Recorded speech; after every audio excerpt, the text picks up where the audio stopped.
প্রিয় শিক্ষার্থীরা, রবি 10 মিনিট স্কুলে তোমাদের সবাইকে স্বাগতম। আজকে আমরা কোন শ্রেণীর ক্লাস করব? আজকে আমরা এসএসসির ক্লাস করব এবং আজকে আমরা অ্যাকাউন্টিং সাবজেক্ট নিয়ে কথা বলবো। তোমাদের আজকে অ্যাকাউন্টিং ইনস্ট্রাক্টর হিসেবে রয়েছে আমি, বিভূতিভূষণ সাহা, এবং তোমাদের আজকের এই ক্লাসটি কাইন্ডলি সাপোর্ট করছে গুড লাক স্টেশনারি। এই কারণে গুড লাক স্টেশনারিকে অসংখ্য ধন্যবাদ। তোমরা অনেকে কমপ্লেন করছিলে কেন এসএসসির ক্লাস নিয়মিত নেওয়া হচ্ছে না, স্পেশালি অ্যাকাউন্টিং ক্লাসটা কেন নিয়মিত নেওয়া হচ্ছে না। চিন্তা করার কোনো ব্যাপার নেই, এখন থেকে আমি তোমাদের এসএসসি ক্লাসটা নিয়মিত নিব এবং আশা করছি জাস্ট বেশ কিছুদিনের মধ্যেই তোমাদের এসএসসি বইটা টোটালি কমপ্লিট হয়ে যাবে। তাহলে তোমরা কে কোন জায়গা থেকে এই ক্লাসেতে অংশগ্রহণ করছো তোমরা এখনই আমাকে কমেন্ট সেকশনে জানিয়ে দাও, তাহলে আমি জেনে নিতে পারবো কে কে বাংলাদেশের কোন কোন প্রান্ত থেকে আজকের আমার এই ক্লাসটিতে অংশগ্রহণ করছে।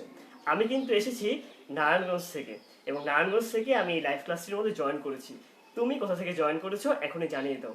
সাথে তুমি এই লাইভ ক্লাসটি তোমার টাইমলাইনে শেয়ার দিয়ে রেখে দাও, তাহলে পরবর্তীতে যখন তোমাদের সমস্যা হবে অধ্যায়টি বুঝতে, তোমার লাইভ ক্লাসটি আবার দেখে নিতে পারবে এবং কখনো তোমাদের লাইভ ক্লাসটি হারিয়ে যাবে না। এবং অবশ্যই তোমার বন্ধুদের মেনশন করতে ভুলো না। তাহলে আজকে আমি দেখে নেই যে আমরা মেনলি কোন চ্যাপ্টার নিয়ে বা কোন টপিক নিয়ে আজকে কথা বলবো। আজকে আমরা একদম হিসাব বিজ্ঞানের বেসিক থেকে স্টার্ট করার ট্রাই করব। এই কারণে অধ্যায় 1 এবং অধ্যায় 2 নিয়ে আমরা কথা বলার ট্রাই করব। অধ্যায় 1 হিসাব বিজ্ঞান পরিচিতি এবং অধ্যায় 2 কোনটি লেনদেন। ঠিক আছে, তো পড়া শুরু করার আগে দেখে নেই তোমরা কে কে এই লাইভ ক্লাসটির মধ্যে অলরেডি জয়েন করে ফেলেছো এবং কে কোন জায়গা থেকে এই ক্লাসটির মধ্যে অংশগ্রহণ করছো। তো দেখতে পাচ্ছি অলরেডি 140 জন জয়েন করে ফেলেছে, দ্যাটস হিউজ। সর্দীপ চক্রবর্তী বলছে হাই ভাইয়া, হ্যালো ভাইয়া। নূর বলছে চিটাগাং থেকে এসেছে। তারপর এখানের মধ্যে সীমা এসে পড়েছে, হ্যালো ভাইয়া। তারপর রাজ বলছে চাঁপাইনবাবগঞ্জ থেকে এসেছে। রেহা বলছে হাই ভাইয়া কেমন আছেন? জি আপু ভালো আছি। তারপর এখানের মধ্যে দেখতে হচ্ছে আফিফ ভাই এসেছে কুমিল্লা থেকে, রিফাত এসেছে ঢাকা থেকে, তানবির এসেছে রাজশাহী থেকে। তারপর এখানের মধ্যে দেখতে পাচ্ছি দৌলা চৌধুরী এসে পড়েছে। তারপর লাকি এসেছে, নাহিদ এসেছে কোথা থেকে? সাতক্ষীরা থেকে। ইফতার দেখতে পাচ্ছি বলছে ভাই আমি ক্লাস 9। Wow, that's great. যারা 9 অথবা 10 যে ক্লাসে থাকো সব ক্লাসের জন্য কিন্তু এই চ্যাপ্টারটা কিন্তু গুরুত্বপূর্ণ, কারণ এই চ্যাপ্টারটা যদি তোমরা ঠিকমতো কভার না করো তাহলে কিন্তু তোমাদের সামনের যে চ্যাপ্টারগুলো রয়েছে সেগুলো কিন্তু তোমাদের বুঝতে সমস্যা হবে। আচ্ছা, তারপর দেখতে পাচ্ছি সুমন এসেছে ঢাকা থেকে, রাবি এসেছে চিটাগং থেকে, হ্যালো ভাইয়া। ইস্তেক এসেছে, তারপর এখানের মধ্যে রাবি এসে পড়েছে, নীরব এসেছে চাঁপাইনবাবগঞ্জ থেকে, রওশন এসেছে মিরপুর থেকে, সানজান এসে পড়েছে, হ্যালো ভাইয়া। সায়েদ এসেছে, তারপর এখানে দেখতে পাচ্ছি আরাফাত এসে পড়েছে, আবিদ এসেছে সিলেট থেকে, রিফাত এসেছে ঢাকা থেকে, সায়েদ এসেছে ঢাকা থেকে। দেখতে পাচ্ছি অলরেডি 150 মানুষ আমাদের ক্লাসের মধ্যে জয়েন করে ফেলেছে। তোমাদের সবাইকে অসংখ্য ধন্যবাদ। এই রোজার টাইমেও তোমরা কষ্ট করে ক্লাসটির মধ্যে অংশগ্রহণ করছো। আশা করছি এই ক্লাসটি থেকে তোমরা অনেক কিছু শিখতে পারবে। তাহলে আমাদের ক্লাসে শুরু করে দিই। প্রথমত আমরা দেখে নিই যে হিসাব বিজ্ঞান বলতে কি বোঝায়। যদি তোমাকে কেউ চট করে জিজ্ঞেস করে যে হিসাব বিজ্ঞান কি, অনেকেই না এই হিসাব বিজ্ঞান কি এটার উত্তর দিতে পারে না। হিসাব বিজ্ঞান কি? হিসাব বিজ্ঞান নামের মধ্যে কিন্তু রয়েছে হিসাব এবং বিজ্ঞান। একদম সহজ কথায় বলতে গেলে হিসাব বিজ্ঞান হিসাব সংক্রান্ত বিজ্ঞান, কিন্তু এর মাধ্যমে কিন্তু সংজ্ঞাটা পুরোপুরি ক্লিয়ার হয় না। যদি আমি তোমাদের এসএসসি বই অনুযায়ী বলি, হিসাব বিজ্ঞান একটি প্রক্রিয়া। এটা আমি তোমাদের বই অনুযায়ী বলছি। বিভিন্ন রাইটার বিভিন্ন মতামত দিয়ে থাকেন, কিন্তু তোমাদের এসএসসি বই অনুযায়ী হিসাব বিজ্ঞান এক ধরনের প্রক্রিয়া, যার মাধ্যমে কি করা হয়, যার মাধ্যমে ব্যবসায়ের আর্থিক কার্যাবলীগুলোকে লিপিবদ্ধ করা হয়। ব্যবসায়ের মধ্যে যে আর্থিক কার্যাবলী ঘটে তাদেরকে লিপিবদ্ধ করা হয়, যার মাধ্যমে বছর শেষে গিয়ে জানা সম্ভব হয় যে ব্যবসায়ের মধ্যে কি পরিমাণে আর্থিক অবস্থাটা কেমন। কি বললাম যে হিসাব বিজ্ঞান এমন একটি প্রক্রিয়া যার মাধ্যমে ব্যবসায়ের আর্থিক কার্যাবলীকে লিপিবদ্ধ করা হয়, যার মাধ্যমে আমরা জানতে পারি ব্যবসায়ের আর্থিক অবস্থাটা কিরকম। এটাই তোমাদের বই অনুযায়ী যে সংখ্যাটা দেওয়া আছে আমি ওই সংখ্যাটাই বললাম। হিসাব বিজ্ঞানের মাধ্যমে কিন্তু বেশ কয়েকটা কাজ করা হয়। এখন এই হিসাব বিজ্ঞানের প্রধান উদ্দেশ্য কি? যদি হিসাব বিজ্ঞানের প্রধান উদ্দেশ্য জিজ্ঞেস করা হয় তাহলে সেটা তথ্য সরবরাহ করা। এটা হিসাব বিজ্ঞানের সব থেকে প্রধান যে উদ্দেশ্য রয়েছে, তথ্য সরবরাহ করা। কিন্তু কার কাছে এই তথ্য সরবরাহ করা হবে, এটা গুরুত্বপূর্ণ ব্যাপার। একটি ব্যবসার সাথে বিভিন্ন প্রকার পক্ষ জড়িত থাকে এবং এই প্রত্যেকটি পক্ষ জানতে চায় এই ব্যবসাটি কেমন পারফর্ম করছে। হিসাব বিজ্ঞানের মাধ্যমে জানা সম্ভব তুমি যে ব্যবসাটি পরিচালনা করছো ব্যবসার অবস্থা কিরকম, ব্যবসায় কি লাভ করেছে নাকি ক্ষতি করেছে, ব্যবসার মধ্যে কি পরিমাণে সম্পদ, দায় কিংবা মালিকানা সত্ত্ব রয়েছে, এই সব কিছু জানার জন্য কিন্তু হিসাব বিজ্ঞানটা খুবই প্রয়োজনীয়। যেমন যদি একজন বিনিয়োগকারী তো ব্যবসায় বিনিয়োগ করতে চায়, সে কি দেখবে? সে দেখবে তোমার ব্যবসায়ের আর্থিক ফলাফলটা কেমন অথবা আর্থিক অবস্থা কিরকম। যদি তার কাছে স্যাটিসফ্যাক্টরি মনে হয় না তোমার ব্যবসাটা হচ্ছে সম্পূর্ণ ভালো রয়েছে, তখন গিয়ে কিন্তু তোমার ব্যবসার মধ্যে সে বিনিয়োগ করবে। আবার যদি একজন ঋণদাতা তোমার ব্যবসার মধ্যে ঋণ দিতে চায়, অবশ্যই সে দেখবে যে তোমার ঋণ পরিশোধ ক্ষমতা কি রয়েছে নাকি নেই। যদি তোমার ঋণ পরিশোধ ক্ষমতা সঠিকভাবে না থাকে, তখন কিন্তু কখনোই কি করবে না, তখন ব্যবসায় কিন্তু তোমার ব্যবসার মধ্যে বিনিয়োগ করবে না অথবা ঋণ দিবে না। এই কারণে তথ্য সরবরাহ করা হচ্ছে ব্যবসায়ের প্রধান উদ্দেশ্য অথবা হিসাব বিজ্ঞানের প্রধান উদ্দেশ্য। এবং হিসাব বিজ্ঞানের যদি অন্যতম প্রধান উদ্দেশ্য আসে, তোমাদের এটা হচ্ছে দেখবে মানে হিসাব বিজ্ঞানের যে উদ্দেশ্যগুলো রয়েছে এটা সেকেন্ড পয়েন্টে দেওয়া রয়েছে। হিসাব বিজ্ঞানের অন্যতম প্রধান উদ্দেশ্য হচ্ছে, অন্যতম প্রধান উদ্দেশ্য তোমাদের বইয়ে দেখবে যে দুইটা অন্যতম প্রধান উদ্দেশ্য দেওয়া রয়েছে। একটি হচ্ছে আর্থিক ফলাফল প্রদর্শন করা, প্রথমটি কি বললাম, প্রথমটি হচ্ছে আর্থিক ফলাফল প্রদর্শন করা এবং তারপরেরটি হচ্ছে আর্থিক অবস্থা প্রদর্শন করা। আর্থিক ফলাফল এবং আর্থিক অবস্থা এই দুইটার মধ্যে কি পার্থক্য? আর্থিক ফলাফল বলতে বোঝানো হয়ে থাকে ব্যবসাটি যখন কিনা একটি নির্দিষ্ট সময় ধরে পরিচালনা করা হয়, ব্যবসার মধ্যে কি লাভ হয়েছে নাকি ক্ষতি হয়েছে, লাভ হলে কি পরিমাণে লাভ হয়েছে কিংবা ক্ষতি হলে কি পরিমাণে ক্ষতি হয়েছে। অর্থাৎ তুমি যে একটি নির্দিষ্ট সময় ধরে ব্যবসা পরিচালনা করলে তার ফলাফলটা কি, এইটা জানাটা হচ্ছে হিসাব বিজ্ঞানের অন্যতম প্রধান একটি উদ্দেশ্য। এবং সেকেন্ডে যেটি রয়েছে সেটি হচ্ছে আর্থিক অবস্থা। আর্থিক অবস্থা বলতে বোঝানো হয়ে থাকে একটি নির্দিষ্ট সময় বিন্দুতে ব্যবসায়ের সম্পদ কি পরিমাণে রয়েছে, ব্যবসায়ের দায় কি পরিমাণে রয়েছে এবং ব্যবসায়ের মালিকানা সত্ত্ব কি পরিমাণে রয়েছে, এটাকে আমরা বলে থাকি আর্থিক অবস্থা। তোমরা যখন হিসাব বিজ্ঞানের একদম শেষ পর্যায়ে চলে যাবে তখন দশম অধ্যায়ে গিয়ে দেখবে তোমাদের যে চ্যাপ্টার রয়েছে তার নাম হচ্ছে আর্থিক বিবরণী। আর্থিক বিবরণী টোটাল 5টা পার্ট রয়েছে। এর মধ্যে প্রথম পার্টটা হচ্ছে বিশদ আয় বিবরণী এবং তৃতীয় পার্টটি হচ্ছে আর্থিক অবস্থার বিবরণী। এই আর্থিক ফলাফল নির্ণয় করা হয়ে থাকে বিশদ আয় বিবরণী অনুযায়ী। এই যে তোমাদেরকে ছোটখাটো তথ্যগুলি বলছি, এগুলো কিন্তু তোমাদের নৈতিকের জন্য খুবই গুরুত্বপূর্ণ। শুধুমাত্র এসএসসি লেভেলের জন্য না, এইচএসসি এমনকি অ্যাডমিশনের টাইমিংয়েও কিন্তু এই নৈতিকগুলো খুবই গুরুত্বপূর্ণ ভূমিকা পালন করে। এই কারণে এই ব্যাপারগুলো তোমরা হচ্ছে মনোযোগ দিয়ে শুনো এবং যদি তোমাদের প্রয়োজন মনে হয় তাহলে তোমরা খাতায় নোট করে নিতে পারো, ঠিক আছে? তাহলে কি বললাম যে আর্থিক ফলাফল জানা সম্ভব হয় বিশদ আয় বিবরণী থেকে এবং আর্থিক অবস্থা এটা জানা সম্ভব হয় আর্থিক অবস্থার বিবরণী থেকে। আর্থিক অবস্থার বিবরণী থেকে।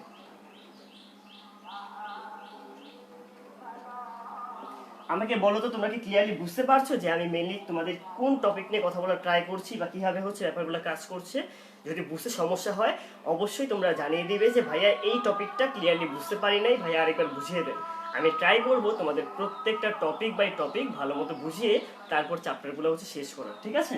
তাহলে দেখে নিই তোমাদের আর কোনো সমস্যা রয়েছে নাকি। আচ্ছা, দেখতে পাচ্ছি যে তেমন কারো কোনো সমস্যা নেই। আচ্ছা, ওকে ফাইন। বাহ্যিক ব্যবহারকারী, অভ্যন্তরীণ ব্যবহারকারী, সুন্দর। আচ্ছা, ঠিক আছে। এরপর আমরা দেখব যে ব্যবসার মধ্যে কিভাবে হচ্ছে এই কাঙ্ক্ষিত ফলাফল লাভ করা সম্ভব হয়। এই নৈতিকটা না খুব গুরুত্বপূর্ণ। তোমরা দেখবে প্রায় সময় গিয়ে আসে পরীক্ষার মধ্যে যে ব্যবসায়ের মধ্যে কিভাবে মানে কাঙ্ক্ষিত ফলাফল লাভ করা সম্ভব হয়। এটির উত্তর হচ্ছে ব্যয় নিয়ন্ত্রণের মাধ্যমে।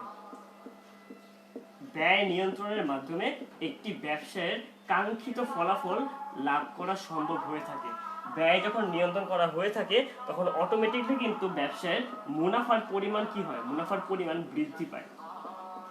তখন গিয়ে ব্যবসায় তার কাঙ্ক্ষিত লক্ষ্য হচ্ছে অর্জন করতে পারে। এবং হিসাব বিজ্ঞান এই সকল ব্যাপার ছাড়াও আরো অনেক কাজে লাগে। হিসাব বিজ্ঞান একটি ব্যবসায় জালিয়াতি রোধে সাহায্য করে, মূল্যবোধে হচ্ছে সাহায্য করে থাকে। এই কারণে হিসাব বিজ্ঞান ছাড়া কিন্তু আমরা কখনো চলতে পারবো না। এবং একজন বিজনেস স্টাডিজের স্টুডেন্ট হিসেবে হিসাব বিজ্ঞান সম্পর্কে একটা সঠিক ধারণা থাকা তোমাদের খুবই গুরুত্বপূর্ণ। তাহলে আমাকে বলো যে হিসাব বিজ্ঞানের জনক বলা হয় কাকে? এটা কিন্তু সবাই জানার কথা যে হিসাব বিজ্ঞানের জনক কে। হিসাব বিজ্ঞানের জনক হচ্ছে লুকা প্যাসিওলি। লুকা প্যাসিওলি উনি কি করেছিলেন? উনি একটি বই লিখেছিলেন, যে বইটির নাম হচ্ছে সুম্মা দি অ্যারিথমেটিকা জিওমেট্রিয়া প্রপোর্শনিয়েট প্রপোর্শনালিটা। কি বললাম? উনি হচ্ছে একটি বই লিখেছিলেন, বইটির নাম হচ্ছে সুম্মা দি অ্যারিথমেটিকা জিওমেট্রিয়া প্রপোর্শনিয়েট প্রপোর্শনালিটা। যে বইয়ের মধ্যে তিনি প্রথমবার দুই তরফা দাখিলা পদ্ধতির এর ধারণা দেন। দুই তরফা দাখিলা পদ্ধতি, এই পদ্ধতির মধ্যে আমাদের যে লেনদেনগুলো হয়ে থাকে বা আর্থিক কার্যাবলীগুলো হয়ে থাকে, ওই আর্থিক কার্যাবলীকে দুইটা তরফে বা দুইটা পক্ষে ভাগ করে হচ্ছে লিপিবদ্ধ করা হয়। এখন তোমাদের কাছে কোশ্চেন হচ্ছে, তোমরা কি জানো যে এই লুকা প্যাসিওলি যে বইটি লিখেছিলেন সুম্মা দি অ্যারিথমেটিকা জিওমেট্রিয়া প্রপোর্শনিয়েট প্রপোর্শনালিটা, এই বইটা তিনি কত সালে লিখেছিলেন? তিনি কি এটা 1494 সালে লিখেছিলেন, নাকি তিনি এটা 1594 সালে লিখেছিলেন? তোমরা আমাকে জানিয়ে দাও তো এটা, তাহলে আমি দেখতে পারবো যে তোমরা এই প্রথম অধ্যায়টা পড়েছো নাকি।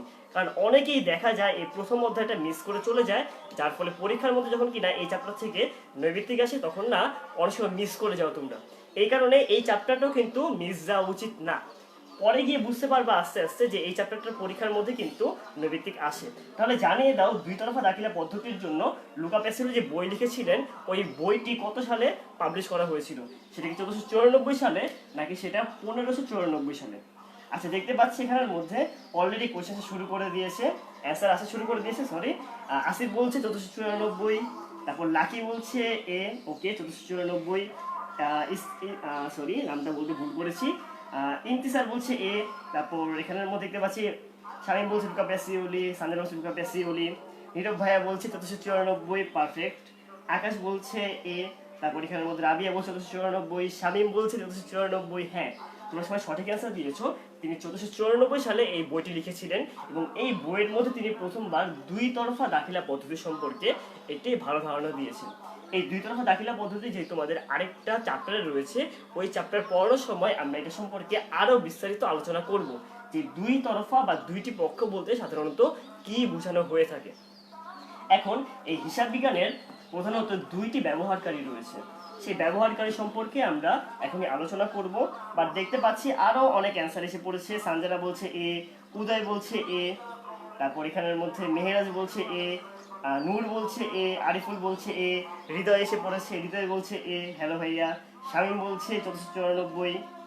ফাইন, যারা এ বলছো তারা কিন্তু সবাই সঠিক অ্যান্সার দিয়েছো তোমরা। আচ্ছা, নুরুল বলছে এ।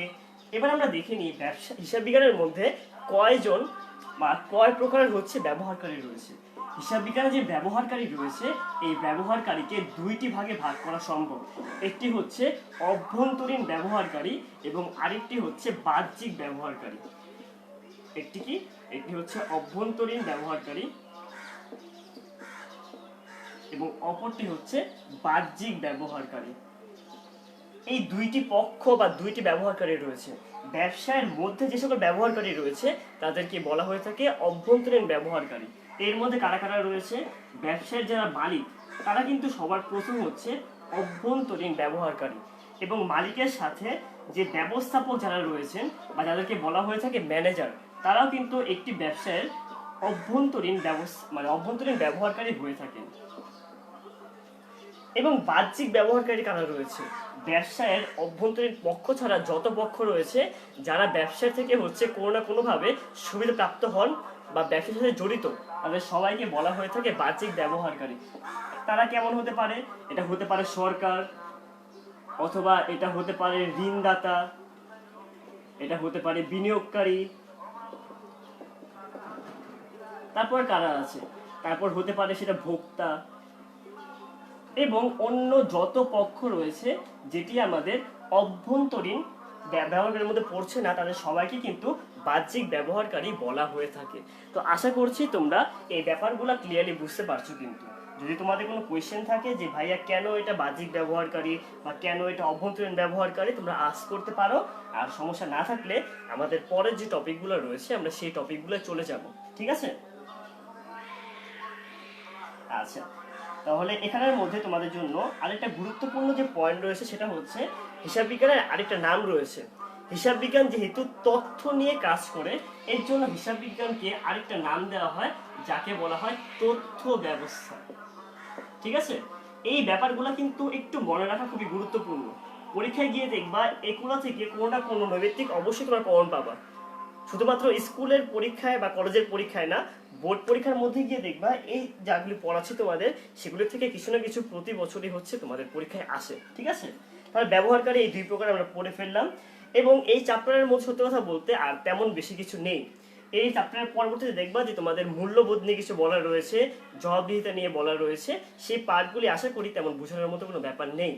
প্রথম অধ্যায়টা খুবই ছোট কিন্তু খুবই ইম্পর্টেন্ট একটা চ্যাপ্টার, তাই তোমার বাসার মধ্যে এই চ্যাপ্টারটা হচ্ছে আরো ভালো মতো একবার রিডিং করে নিবা। এবং পরবর্তীতে যদি তোমাদের কোনো সমস্যা ফেস করো তোমরা আমাকে কমেন্টে জানিয়ে দিতে পারো, তাহলে পরবর্তীতে আমি তোমাদের কমেন্টে রিপ্লাই দিয়ে অবশ্যই তোমাদের সমস্যাগুলো দূর করে দেওয়ার ট্রাই করবো। ওকে, দেখতে পাচ্ছি যে সবাই বুঝতে পেরেছে, ফাইন। সহজেই তো বুঝতে পেরেছো। তাহলে আমরা আমাদের প্রথম অধ্যায় এখানে শেষ করছি। আমাদের যে দ্বিতীয় অধ্যায় রয়েছে লেনদেন, সেই চ্যাপ্টারে আমরা চলে যাচ্ছি। তাহলে এই পার্টটা মুছে দিলাম কিন্তু আমি। এবং তোমরা যেটা করতে পারো, ক্লাসের মাঝখানে যদি কোনো কিছু গুরুত্বপূর্ণ নোট করার প্রয়োজন হয় তোমরা স্ক্রিনশট নিয়ে রাখতে পারো। তাহলে স্ক্রিনশট নিয়ে রাখলে কি সুবিধা হবে, পরবর্তীতে তোমরা এই ব্যাপারগুলো কিন্তু বা টপিকগুলো তোমরা আবার রিভাইজ দিতে পারবা তোমরা, ঠিক আছে?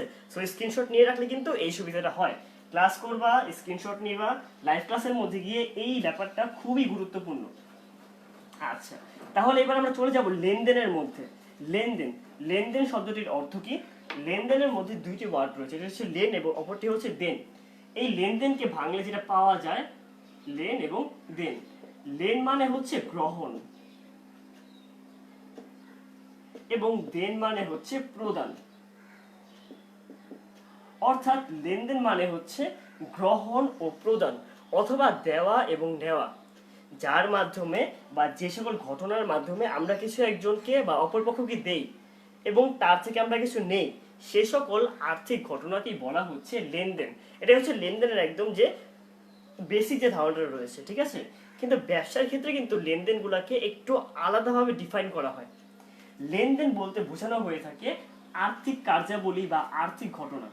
আমাদের জীবনে কিন্তু প্রত্যেক দিন অনেক ধরনের ঘটনা ঘটে থাকে। যেমন তোমরা যে এখন আমার ক্লাসটি পড়ছো, আজকের মধ্যে অংশগ্রহণ করছো, এটি একটি ঘটনা, ঠিক আছে? বা তুমি হচ্ছে এখন দেখলে যে তোমার ঘড়িতে কয়টা বাজে, তুমি এটা দেখলে, এটা একটা ঘটনা। আবার তুমি বাইরে গেলে, বাইরে গিয়ে মুদি দোকান থেকে তুমি হয়তো তোমার প্রয়োজনীয় কিছু কিনে আনলে, সেটাও একটা ঘটনা। কিন্তু এখানে কিন্তু সব ঘটনাকে লেনদেন বলা হয় না।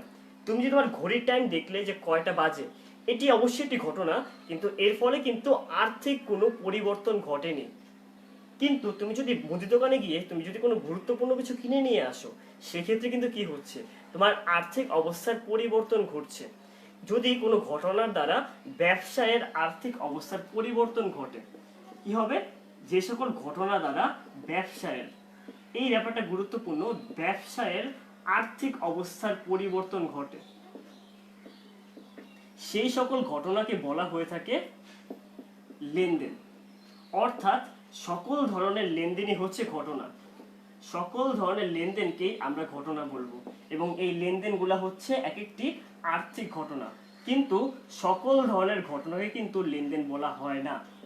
সকল ধরনের ঘটনা লেনদেন নয়, কিন্তু সকল ধরনের লেনদেনই হচ্ছে এক একটি ঘটনা, এবং সেই ঘটনাটি হচ্ছে আর্থিক ঘটনা।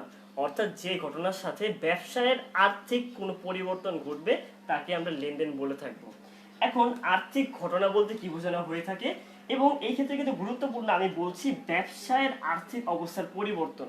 অর্থাৎ সব ধরনের আর্থিক ঘটনা কিন্তু ব্যবসার জন্য লেনদেন হিসেবে বিবেচিত হবে না। ধরো তুমি তোমার ম্যানেজার যে রয়েছে, এনিহাও ম্যানেজারকে তুমি কোনো কাজে পাঠিয়েছিলে, ম্যানেজার যখন তোমার ব্যবসায় ফিরছিল বা ব্যবসা যখন ব্যাক করছিল, সে একটা অ্যাক্সিডেন্ট করলো। সেটা কি করলো, সেটা অ্যাক্সিডেন্ট করলো। এখন এই অ্যাক্সিডেন্ট হওয়াটা কিন্তু কোনো ধরনের লেনদেন নয়, এটি হচ্ছে একটি সাধারণ ঘটনা। যে ম্যানেজার অ্যাক্সিডেন্ট করেছে। এখন ম্যানেজারকে কি করা হলো, ম্যানেজারকে হসপিটালের মধ্যে বা হাসপাতালে হচ্ছে ভর্তি করা হলো। এই হাসপাতালের মধ্যে অবশ্যই অর্থ যাবে। এখন এই অর্থ যদি ব্যবসায় পরিশোধ করে সেই ক্ষেত্রে তাকে আমরা লেনদেন বলবো।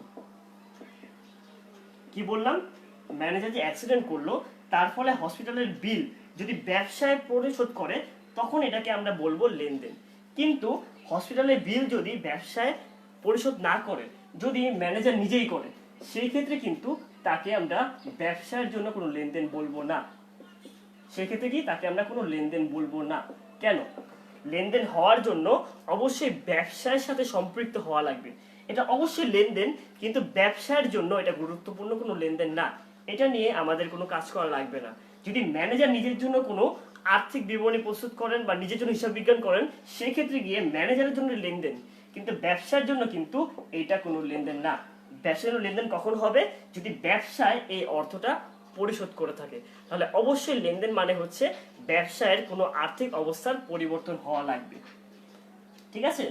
এবং এরকম অসংখ্য উদাহরণ দেওয়া সম্ভব যার ফলে গিয়ে লেনদেন ঘটে। যেমন যে কোনো ধরনের পণ্য ক্রয় অথবা পণ্য বিক্রয়, পণ্য ক্রয়, পণ্য বিক্রয়,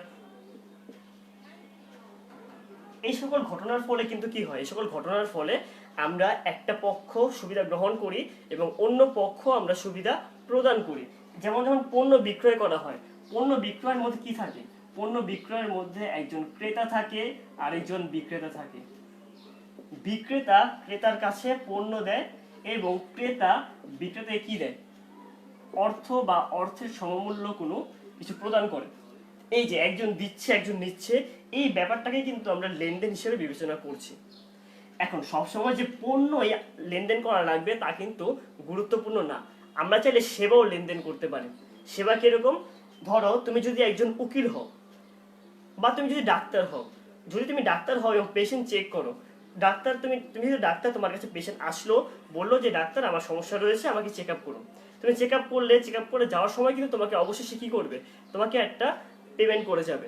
এখন তুমি কিন্তু তাকে কোনো ধরনের পণ্য দাওনি, তাকে তুমি দিয়েছিলে সেবা। এই সেবার ফলে কিন্তু সে তোমাকে আবার ঠিকই অর্থ দিয়েছে। সে একটি সেবা গ্রহণ করেছে, সে তোমাকে অর্থ দিয়েছে। আবার তুমি তাকে সেবা দিয়েছো, তুমি অর্থ গ্রহণ করেছো। এই প্রসেসটাও কিন্তু লেনদেনের মধ্যে গিয়ে পড়ছে। অর্থাৎ সেটা হতে পারে পণ্য, সেটা হতে পারে সেবা। এমনকি সবসময় যে নগদেই হওয়া লাগবে এটা কিন্তু বাধ্যতামূলক না, এটা অবশ্যই ধারেও হতে পারে।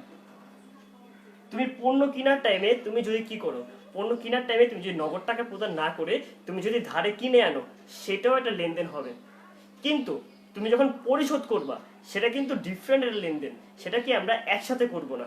অর্থাৎ পণ্য ক্রয় এইটা একটা লেনদেন, তুমি নগদে পণ্য ক্রয় করেছিলা।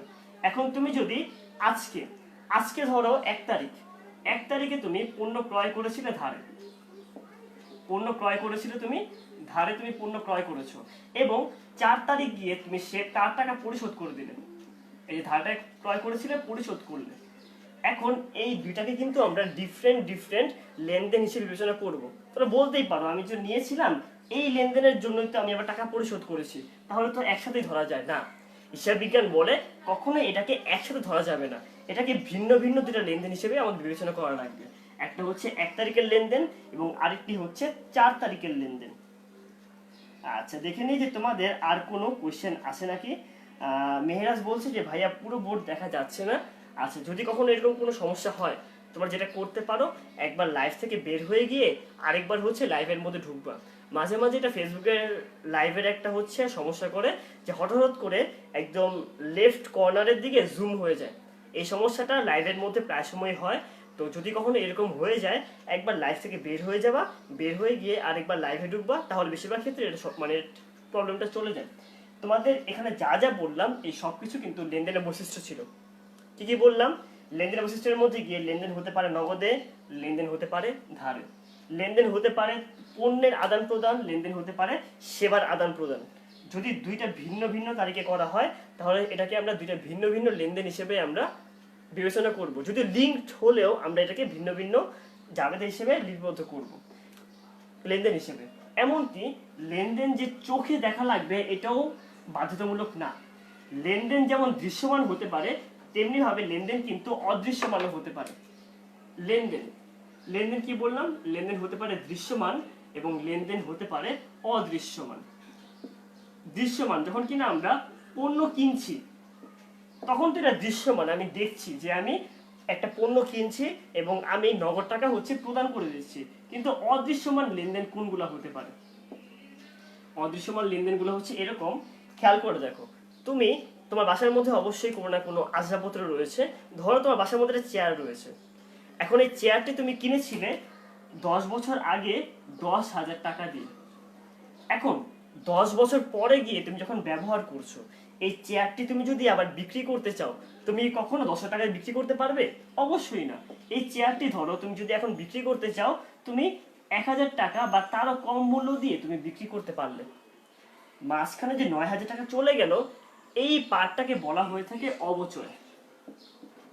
অবচয়টা কি? যদি ব্যবহারজনিত কারণে কোনো সম্পদের মূল্য হ্রাস পায় তাকে আমরা অবচয় বলে থাকি। অবচয়টা কি? অবচয়টা হচ্ছে ব্যবহারজনিত কারণে সম্পত্তির মূল্য হ্রাস।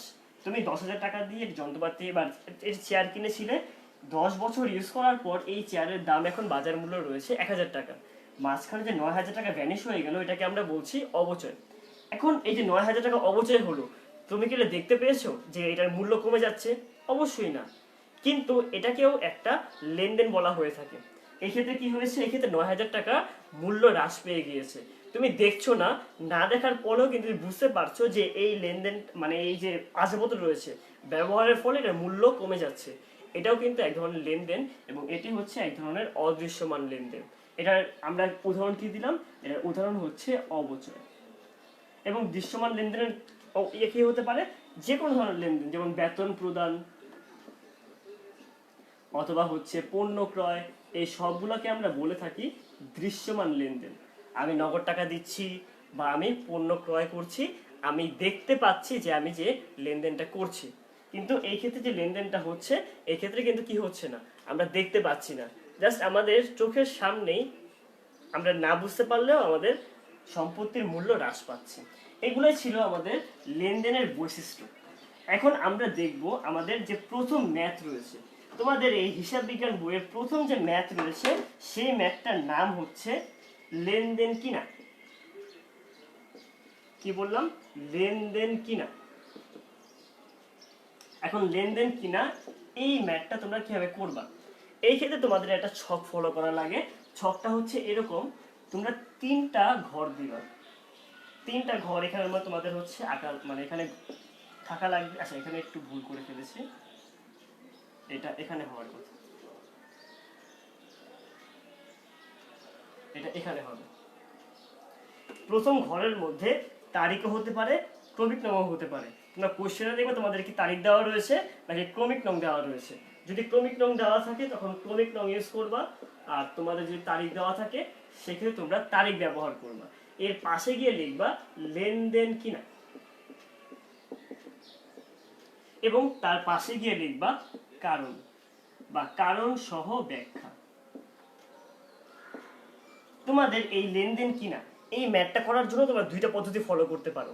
একটি হচ্ছে আধুনিক পদ্ধতি এবং আরেকটি হচ্ছে সনাতন পদ্ধতি। তোমাদেরকে এখন আমি সনাতন পদ্ধতি দেখাবো এবং হিসাব সমীকরণ বোঝানোর পরে তারপর তোমাদেরকে আমি আধুনিক যে পদ্ধতি রয়েছে সেই পদ্ধতি নিয়ে কথা বলবো। ঠিক আছে? তাহলে আপাতত আমরা দেখে নিই যে এই ম্যাথটা কিভাবে করতে হয়।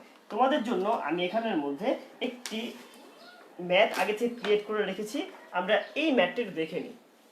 এটা এখানে খেয়াল করে দেখো, এখানের মধ্যে 4টি ঘটনা দেওয়া রয়েছে। আচ্ছা, সরি,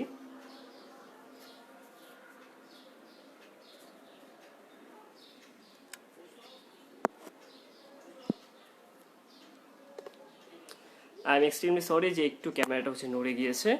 আমি ক্যামেরাটা সেট আপ করে এখনই তোমাদের ক্লাসটা আবার স্টার্ট করে দিচ্ছি।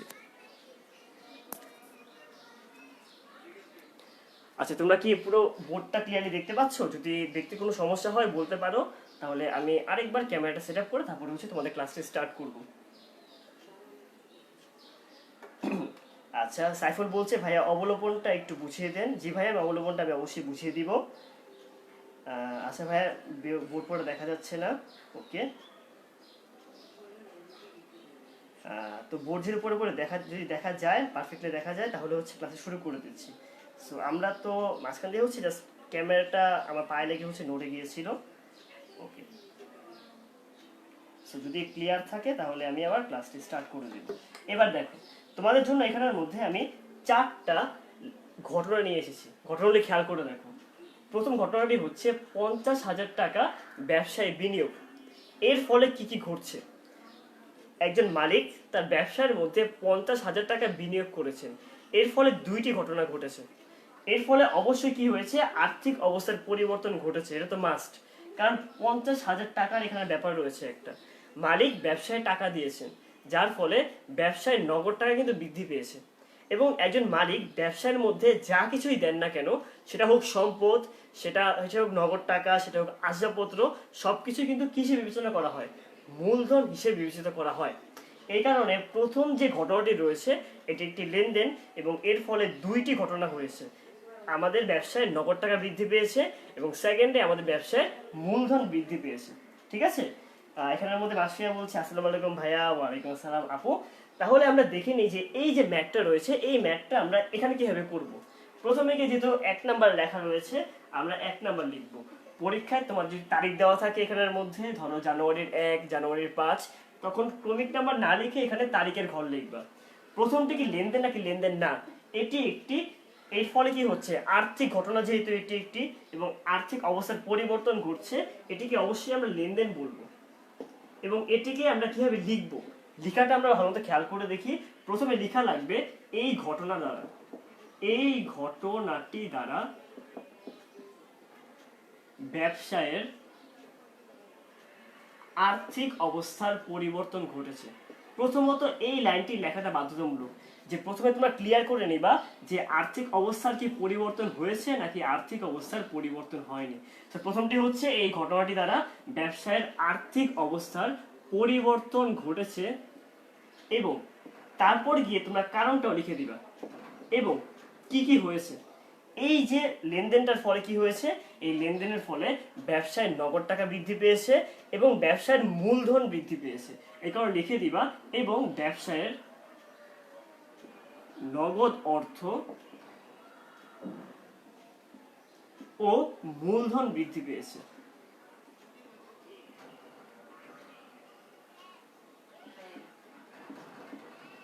ঠিক আছে, এইভাবে করে হচ্ছে তোমাদের লেখাটা লেখা লাগবে। এই লেখাটা কিভাবে বললাম, যে প্রথম লাইন, এখানে 2টা লাইন লেখা লাগে। প্রথম লাইনের মধ্যে গিয়ে হচ্ছে এটা কি আর্থিক অবস্থার পরিবর্তন ঘটেছে নাকি ঘটেনি, এবং সেকেন্ড লাইনে গিয়ে তোমরা এটার কারণটাও লিখে দিবা। প্রথমে কি লিখলাম, যে এই ঘটনাটি দ্বারা ব্যবসার আর্থিক অবস্থার পরিবর্তন ঘটেছে, ফাইন, এই কারণে তো লেনদেন হয়েছে। এবং কারণটি কি, কারণটি হচ্ছে ব্যবসায়ের নগদ অর্থ এবং মূলধন বৃদ্ধি পেয়েছে। যদি আমরা দ্বিতীয়টি খেয়াল করে দেখি, বেতন প্রদান 8,000 টাকা। বেতন প্রদানের ফলে কি হয়, বেতন হচ্ছে একটি ব্যবসার জন্য এক ধরনের ব্যয়। তার ফলে যেহেতু ব্যবসায় তার কর্মচারীকে বেতন প্রদান করেছে, ব্যবসার কিন্তু একটি ব্যয় বৃদ্ধি পেয়েছে। বেতনটা কি, বেতনটা হচ্ছে এখানের মধ্যে একটি ব্যয়, ব্যয় বৃদ্ধি পেয়েছে। এবং তারপরে গিয়ে ব্যবসায় যেহেতু কর্মচারীকে নগদ টাকা দিয়েছে, নগদে বেতন দিয়েছে, ব্যবসায় নগদ টাকা হ্রাস পেয়েছে। তাহলে এখানে লিখবা 2 নাম্বার, তারপর লিখবা যে এটি একটি লেনদেন। এরপরে গিয়ে সেম ভাবে আবার লিখবা যে এই ঘটনাটি দ্বারা ব্যবসায়ের আর্থিক অবস্থার পরিবর্তন ঘটেছে, এবং তারপরে লিখবা এবং ব্যবসায়ের কি কি পরিবর্তিত হয়েছে এই ব্যাপারটা এখানে লিখে দিবা। প্রথমে লিখবা ব্যবসায়ের নগদ টাকা হ্রাস পেয়েছে বা নগদ অর্থ হ্রাস পেয়েছে, এবং কি বৃদ্ধি পেয়েছে, বেতন নামক ব্যয় বৃদ্ধি পেয়েছে। আচ্ছা, আমি এটা এখানে লিখে দিলাম, ঠিক আছে। এবং বেতন নামক একটি ব্যয় হচ্ছে বৃদ্ধি পেয়েছে। আপাতত জাস্ট কারণগুলো লিখবা, এইভাবে হচ্ছে লিখে দিবা যে বেতনের ফলে একটি ব্যয় বৃদ্ধি পেয়েছে এবং তোমার নগদ টাকা চলে গিয়েছে। তোমাকে এখানে বোঝাটা খুবই গুরুত্বপূর্ণ যে কি কি ঘটনা ঘটছে, এই ঘটনাগুলি জাস্ট এখানে লিখে দিবা। তোমাদের কোনো কোয়েশ্চেন রয়েছে ভাইয়া, যদি থাকে তোমরা অবশ্যই জিজ্ঞেস করতে পারো। আচ্ছা, 3 নাম্বারটা খেয়াল করো, ধারে বিক্রয় 20,000 টাকা। এতক্ষণ দেখেছিলাম যে নগদে আমরা বিক্রয় করেছি, যদি কখনো উল্লেখ করা না থাকে আলাদাভাবে, আমরা ধরে নিব এগুলো সবসময় নগদে করা হয়। যদি ধারে করা হয় সেক্ষেত্রে তোমাদের জন্য আলাদা করে বলে দেওয়া থাকে এটা হচ্ছে ধারে বিক্রয় অথবা ধারে ক্রয়। তার মানে শুধু বিক্রয় কি, শুধু বিক্রয়ের ফলে নগদের লেনদেন ঘটছে, এবং যখন কিনা আলাদা করে বলে দিব যে ধারে বিক্রয়, তখন গিয়ে ধারে হচ্ছে আমাদের এই লেনদেনটা ঘটেছে। এখন যখন আমরা বলছি ধারে বিক্রয় 20,000 টাকা, এর ফলে কি ঘটে? এর ফলে একজন দেনাদার বৃদ্ধি পাচ্ছে। তাহলে নতুন একটা কনসেপ্ট আসলো দেনাদার। দেনাদার এবং পাওনাদার, এই দুইটা জিনিস সম্পর্কে তোমাদের ধারণা থাকাটা খুবই গুরুত্বপূর্ণ। দেনাদার বলতে কি বোঝায় এবং পাওনাদার বলতে কি বোঝায়। দেনাদার মানে হচ্ছে যখন তুমি একজন বিক্রেতা থাকবে এবং তুমি কারো কাছে ধারে পণ্য বিক্রি করবে, সে কিন্তু তোমাকে পরবর্তীতে গিয়ে অর্থ প্রদানের জন্য বাধ্য থাকবে, তাকে বলা হয়ে থাকে দেনাদার। এবং পাওনাদার বলতে বোঝানো হয় তুমি যদি তৃতীয় কোনো পক্ষ থেকে ধারে পণ্য ক্রয় করো, তখন নির্দিষ্ট সময় পরে তোমাকে অবশ্যই তার অর্থ প্রদানে তুমি বাধ্য। এই যে তুমি যে তাকে অর্থ প্রদান করতে বাধ্য থাকবে, এই দায়কেই বলা হয়ে থাকে একটা পাওনাদার। এই কারণে দেনাদার হচ্ছে এক ধরনের সম্পদ এবং পাওনাদার হচ্ছে এক ধরনের দায়। ঠিক আছে? যেহেতু ধারে পণ্য বিক্রয় করেছো, তুমি অন্যজনের কাছ থেকে বা তৃতীয় পক্ষের কাছ থেকে টাকাটা পাবে, সেটা তোমার জন্য সম্পদ এবং এই ক্ষেত্রে হচ্ছে দেনাদার। তাহলে এই ক্ষেত্রে বিক্রয় নামক একটি আয় বৃদ্ধি পেয়েছে এবং দেনাদার নামক একটি সম্পদ বৃদ্ধি পেয়েছে। এই কারণে কি লিখবা? 3 নাম্বার লিখে এখানে লিখবা হচ্ছে এটি লেনদেন। তারপরে লিখবা যে এই ঘটনাটি দ্বারা ব্যবসায়ের আর্থিক অবস্থার পরিবর্তন ঘটেছে এবং ব্যবসায়ের দুইটা জিনিস বৃদ্ধি পেয়েছে। প্রথমত হচ্ছে ব্যবসার আয় বৃদ্ধি পেয়েছে এবং ব্যবসার সম্পদ বৃদ্ধি পেয়েছে। এই ব্যাপারটা এখানে লিখে দিবা যে ব্যবসার সম্পদ এবং আয় বৃদ্ধি পেয়েছে।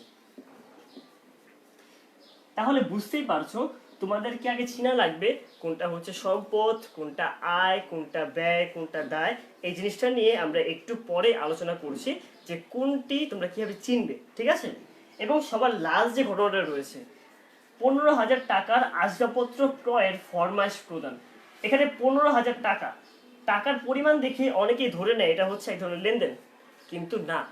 খেয়াল করে দেখো নিচে কি লেখা রয়েছে। নিচে লেখা রয়েছে ফরমাইশ। ফরমাইশ মানে কি? ফরমাইশ মানে হচ্ছে অর্ডার দেওয়া।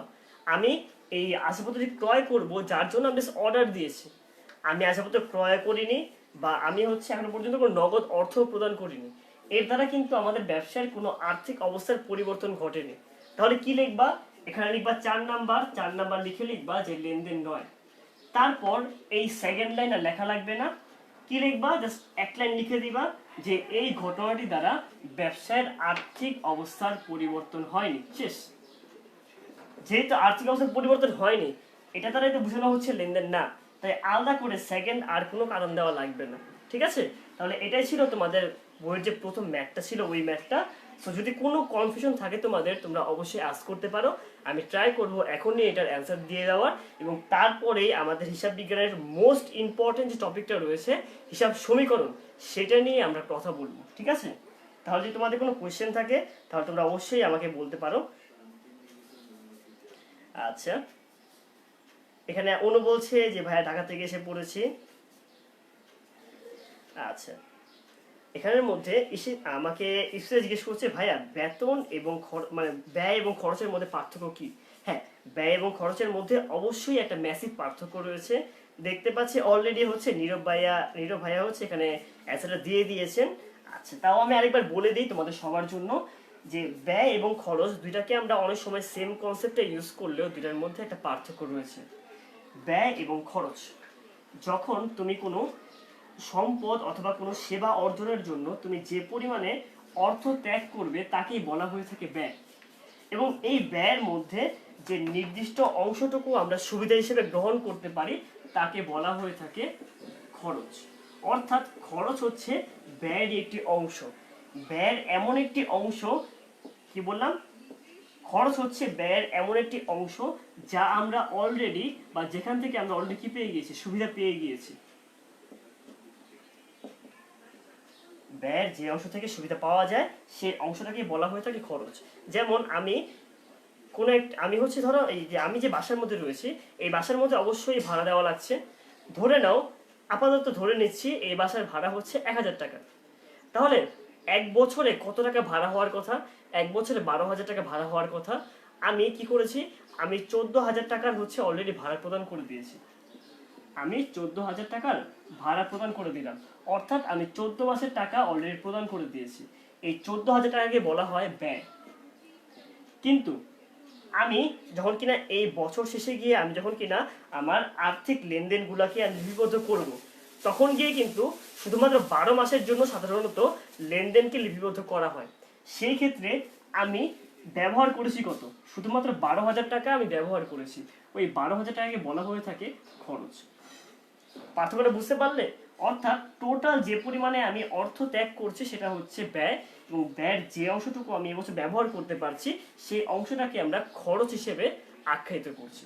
ফাইন, তাহলে এই পার্টটা বুঝতে পারলে আমরা আমাদের পরের পার্টের মধ্যে চলে যাচ্ছি। হ্যাঁ, তোমাদের যদি এরকম আরো কোনো কোয়েশ্চেন থাকে তোমরা আস্ক করবা, আমি ট্রাই করব সবগুলোর সঠিক অ্যান্সার যত তাড়াতাড়ি হচ্ছে দেওয়া সম্ভব হয়, কারণ এই চ্যাপ্টারের মধ্যে কিন্তু আরো অনেক কিছু রয়েছে। এইবার আমরা যে টপিকটি নিয়ে কথা বলবো সেটি হচ্ছে হিসাব সমীকরণ। আচ্ছা, এটাকে আমি একটু সাইডে রেখে দিলাম, এটা এখানে থাক। হিসাব সমীকরণ,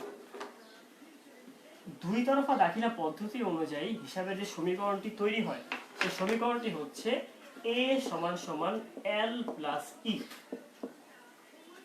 তোমরা যখন ইন্টারে চলে যাবা, ইন্টারে গিয়ে এটাকে ইও বলা হয়, ইন্টারের বইয়ের মধ্যে এটাকে ও ই নামে হচ্ছে আখ্যায়িত করা হয়। ঠিক আছে, দুইটাই নামে হচ্ছে আখ্যায়িত করা পসিবল। আপাতত তোমাদের বইয়ে যে দেওয়া রয়েছে সেটা হচ্ছে a সমান l প্লাস ই। এ বলতে কি বোঝায়?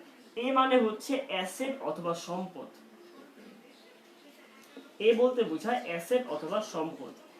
এল মানে হচ্ছে লায়াবিলিটিস অথবা দায়, আর ই মানে হচ্ছে ইকুইটি অথবা মালিকানা সত্ত্ব। এটা কি? এটা হচ্ছে মালিকানা সত্ত্ব। সম্পদ বলতে কি বোঝানো হয়ে থাকে? সম্পদ তোমাদের বইয়ের মধ্যে সুন্দর সংজ্ঞা দেওয়া রয়েছে। সম্পদ হচ্ছে এমন ধরনের পরিসম্পদ যার থেকে আমরা ভবিষ্যতে কোনো ধরনের সুবিধা প্রাপ্ত হয়ে থাকি। সহজ কথায়, যদি কোনোভাবে আমরা ভবিষ্যতে কোনো কিছুর থেকে কোনো সুবিধা আমরা যদি পাই, সেটা হতে পারে অর্থ, সেটা হতে পারে সেবা, যদি তৃতীয় পক্ষ আমাদের কাছে দায়বদ্ধ থাকে, অথবা যদি আমরা কোনো কিছু থেকে ভবিষ্যতে কোনো সুবিধা পাবো, যদি এমন কিছু থাকে, তাকে আমরা বলে থাকি সম্পদ।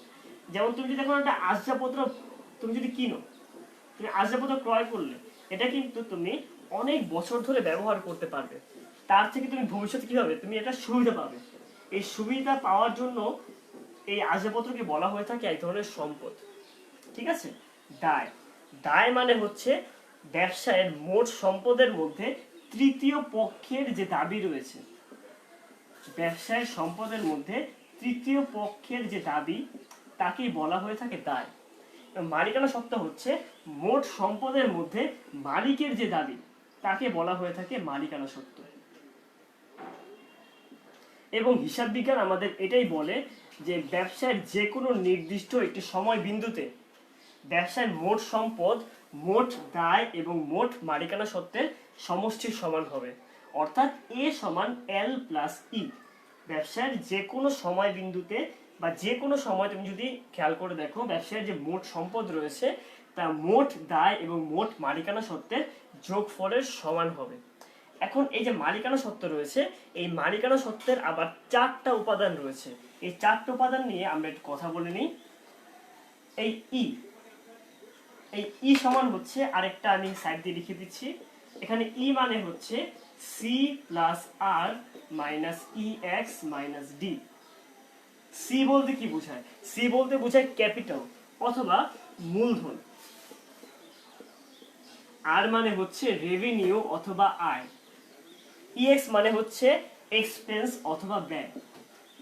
এবং এখানের মধ্যে ডি মানে হচ্ছে ড্রয়িংস অথবা উত্তোলন।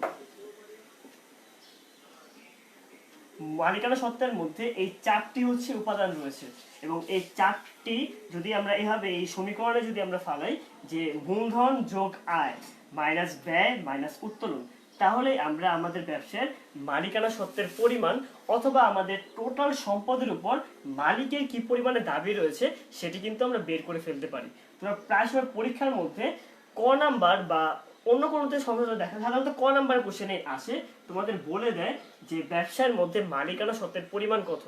তখন তোমরা খুঁজবা যে তোমাদের কোনো মূলধন আনা হয়েছে নাকি, সেটা তোমরা ফার্স্টে যোগ করবা।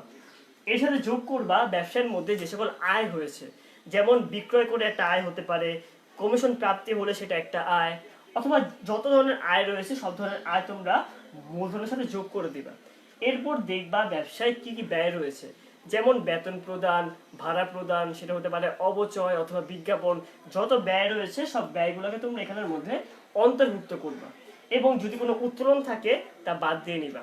উত্তোলন বলতে কি বোঝানো হয়ে থাকে? উত্তোলন বলতে বোঝায় মালিক যদি ব্যবসায়ের থেকে কোনো কিছু নিয়ে যান তার নিজস্ব ব্যবহারের জন্য, তাকেই বলা হয়ে থাকে উত্তোলন। উত্তোলন হতে পারে নগদ উত্তোলন কিংবা যে কোনো ধরনের পণ্য উত্তোলন।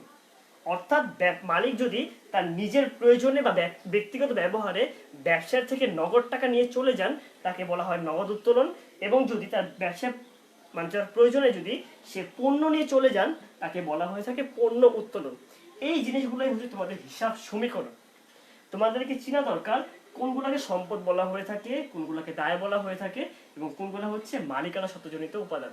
এই ব্যাপারগুলো না জানলে তোমরা ফিউচারে হিসাব বিজ্ঞানের কোনো ম্যাথই পারফেক্টলি করতে পারবে না। তোমাদের যদি কোনো কোয়েশ্চেন থাকে তোমরা অবশ্যই আমাকে জিজ্ঞাসা করতে পারো, তাহলে ওইটার আমরা ট্রাই করবো যে এটা সঠিক অ্যান্সার দিয়ে দেওয়ার, এবং তারপরে আমাদের নেক্সট যে পার্টগুলো রয়েছে সেই পার্টগুলো আমরা করার ট্রাই করব।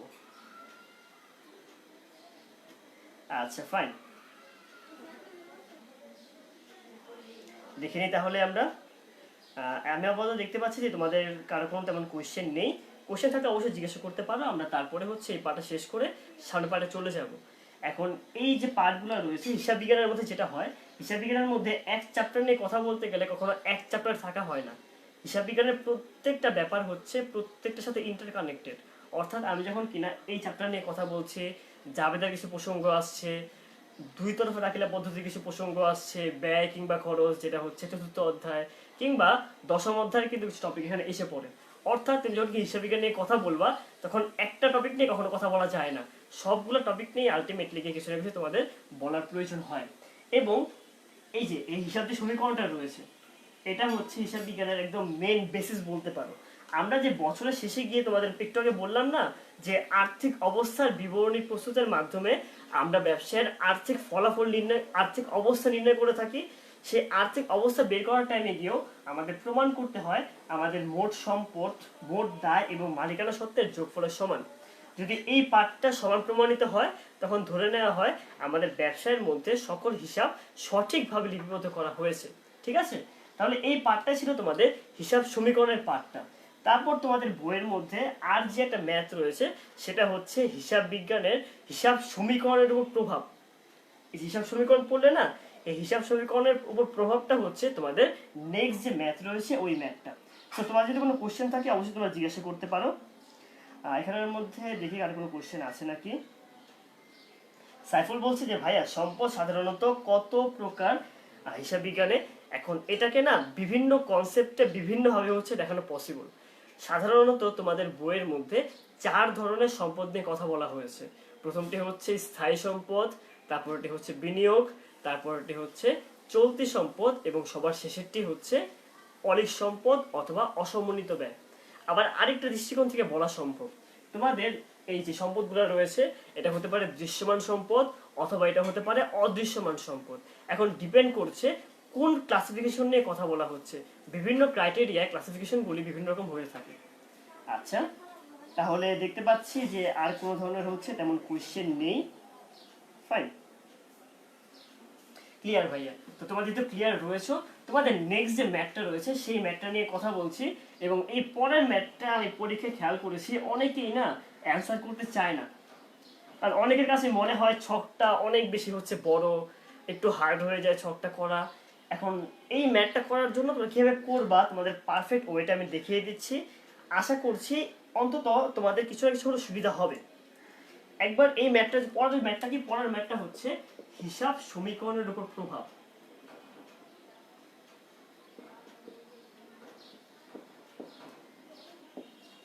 ঠিক আছে, এই ম্যাথটা নিয়ে আমরা এখন কথা বলবো। এই ম্যাথটা করার আগে তোমরা আমাদের যে এখানে একটা আগের থেকে যে কয়টা ঘটনা দেওয়া রয়েছে, এই ঘটনা দিয়ে আমরা তৈরি করি, তাহলে আমাদের জন্য বুঝতে সুবিধা হবে। আমরা অলরেডি কিন্তু এখানে কথা বলে এসেছি যে কোনটার ফলে এখানে কি কি পার্থক্য ঘটছে। তাহলে এবার আমরা একটু হিসাব সমীকরণের দৃষ্টিকোণ থেকে একটু বুঝে ট্রাই করি।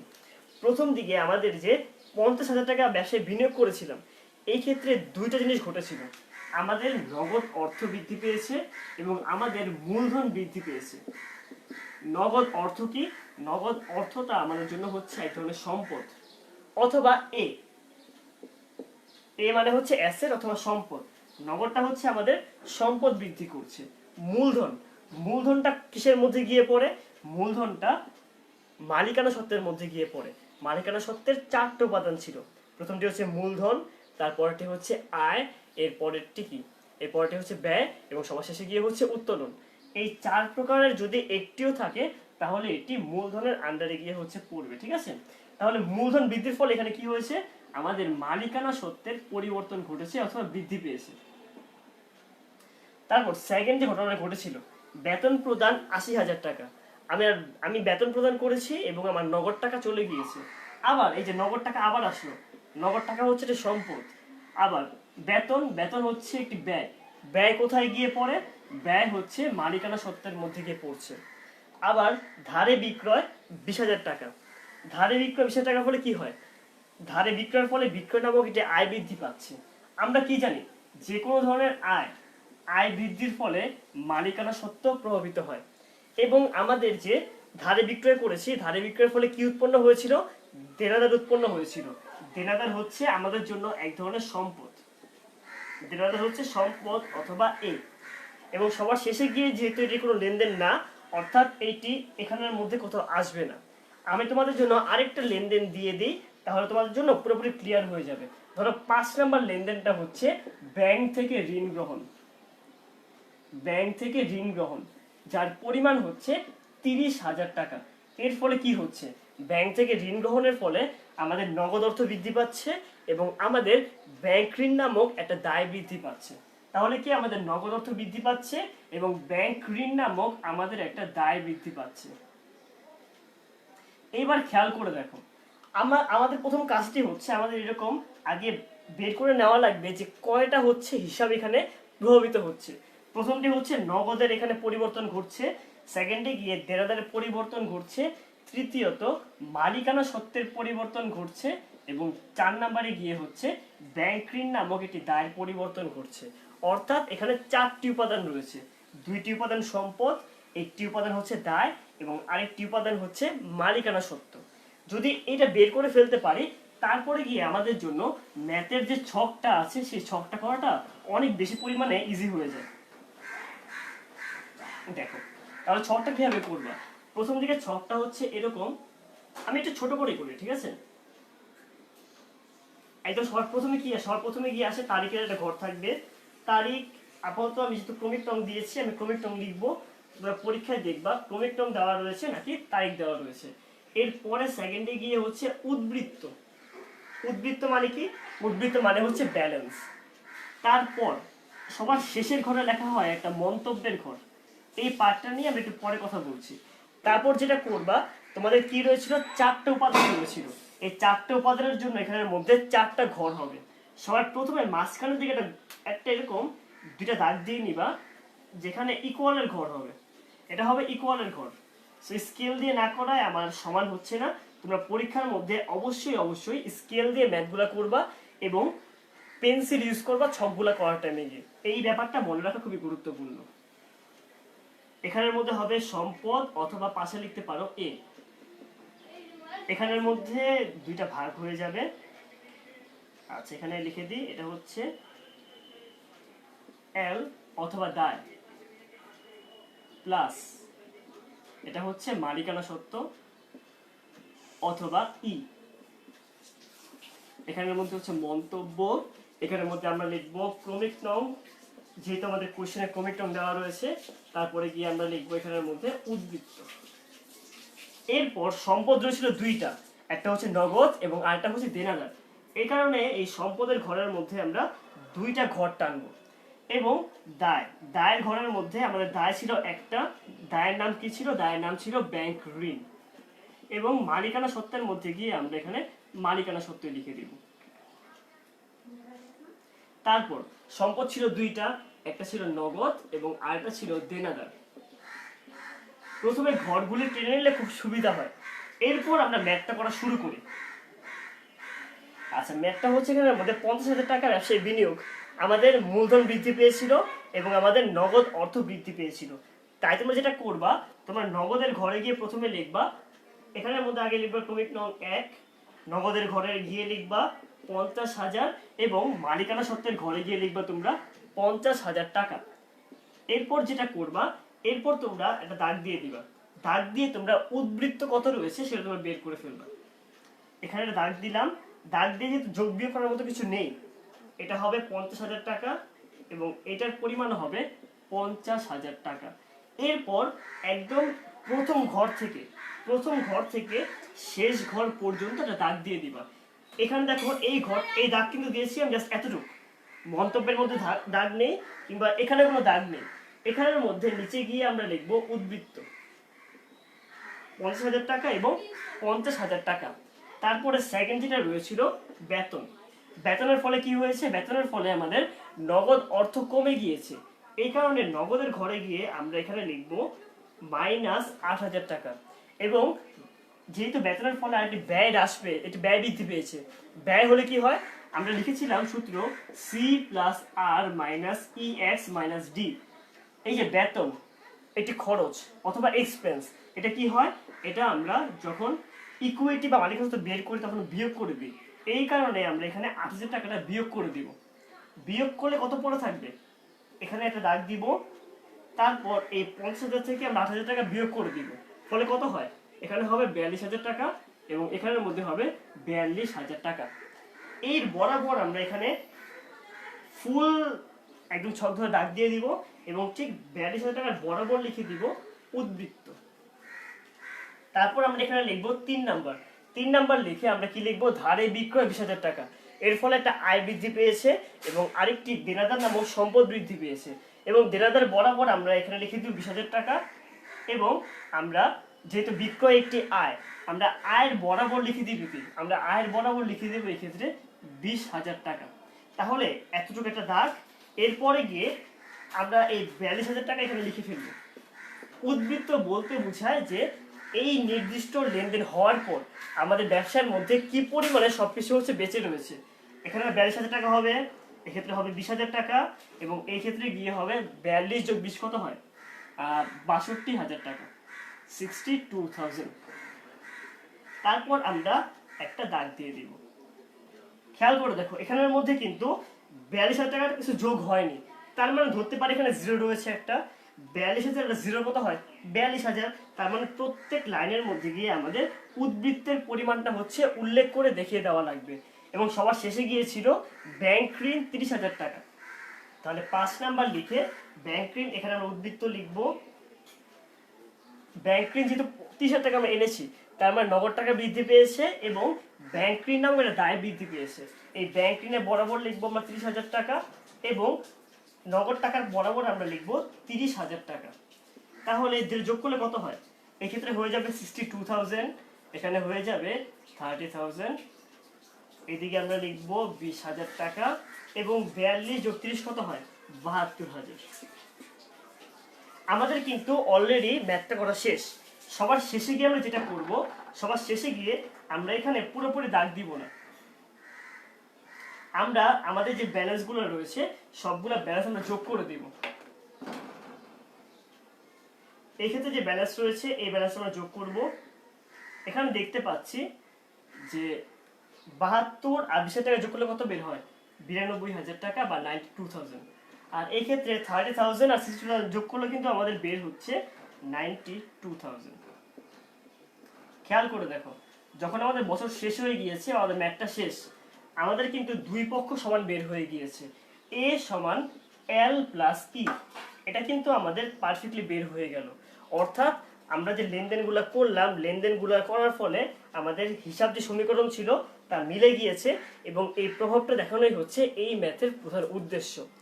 মন্তব্যের ঘরের মধ্যে আমরা কি লিখব, মন্তব্যের ঘরের মধ্যে যেটা করা হয় যদি তোমাদের কোনো ধরনের আয় কিংবা ব্যয় ঘটে সেই কথাটা তোমরা এখানে উল্লেখ করে দিবা।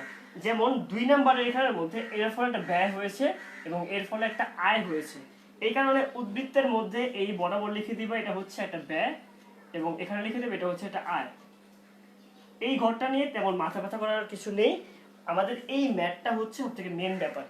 মাঝখানের দিকে হবে হচ্ছে সমান চিহ্ন দিয়ে দিবে সবগুলো ঘরের মধ্যে একটা করে। তাই প্রথমে হচ্ছে তোমরা ঘরটা আগে সঠিকভাবে করে নিবা, ঘর সঠিকভাবে করার পর তারপর তোমরা এই ম্যাথটাকে হচ্ছে পারফেক্টলি করে দিবা। তাহলে আমাকে বলো যে এই ম্যাথটার মধ্যে তোমাদের কোনো প্রকার কি সমস্যা রয়েছে নাকি নেই, যে ভাইয়া এই টপিকটা বুঝতে পারি নাই, বা এটা কেন যোগ হলো, এটা কেন বিয়োগ হলো না। যদি এরকম কোনো কোশ্চেন থাকে তোমরা জিজ্ঞেস করতে পারো, আমরা অবশ্যই ট্রাই করব যে সম্পূর্ণভাবে এটা বোঝার পর তারপর আমাদের নেক্সট যে পার্টগুলো রয়েছে ওই পার্টগুলি কমপ্লিট করে ফেলার।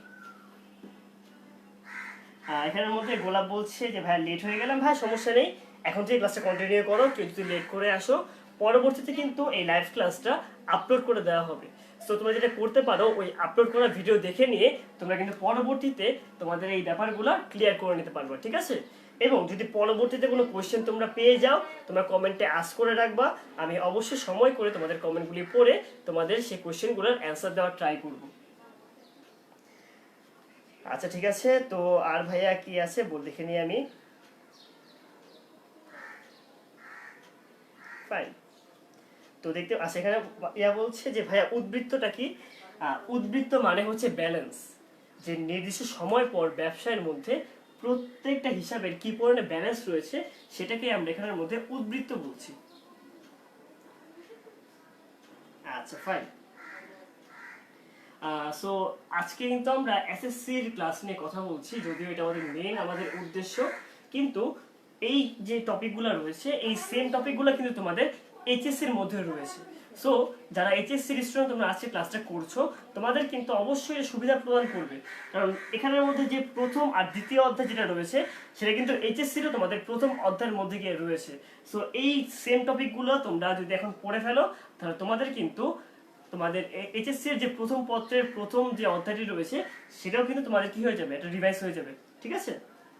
আচ্ছা, তো এখানের মধ্যে কাইফ বলছে যে ভাইয়া 3 নাম্বারটা বুঝিনি। 3 নাম্বারটা বলা হয়েছে ধারে বিক্রয় 20,000 টাকা। ধারে বিক্রয় 20,000 টাকার ফলে যেটা হয়েছে বিক্রয় নামক একটা আয় বৃদ্ধি পেয়েছে এবং দেনাদার নামক একটি সম্পদ বৃদ্ধি পেয়েছে। এই কারণে দেনাদারের বরাবর আমি লিখে দিয়েছি 20,000 টাকা, এবং যেহেতু বিক্রয়টা আয়, আয় কি করে দেখো তো, এই যে রেভিনিউ মানে হচ্ছে আয়, আয় আমরা যোগ করে দিই, এই কারণে আয়টাকে আমরা আগের যে মালিকানা সত্ত্ব রয়েছিল তার সাথে যোগ করে দিয়েছি।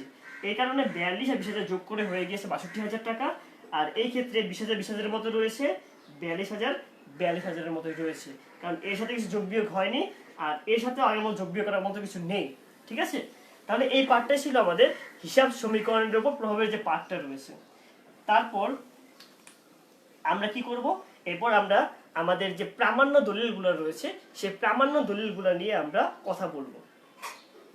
আচ্ছা, তো রাবেয়া বলছে যে ভাইয়া চ্যাপ্টার 3 এর উপর ক্লাস দরকার। হ্যাঁ আপু, মানে চিন্তা করার কিছু নেই, আমরা নেক্সট যে ক্লাসটা নিব খুব সম্ভবত কালকে ক্লাস রয়েছে, ওই ক্লাসের মধ্যে আমরা 3rd চ্যাপ্টার নিয়ে বিস্তারিত আলোচনা করব, ঠিক আছে? তো দেখতে পাচ্ছি আর কোনো সমস্যা নেই। আর রাহেনা এখানে রাহেনা জিজ্ঞেস করছে যে ভাইয়া সব লেনদেনে কি মন্তব্য দিতে হবে? না, শুধুমাত্র মালিকানা সত্ত্ব পরিবর্তন করে যে লেনদেনগুলা সেই লেনদেনের জন্য মন্তব্য দিবা।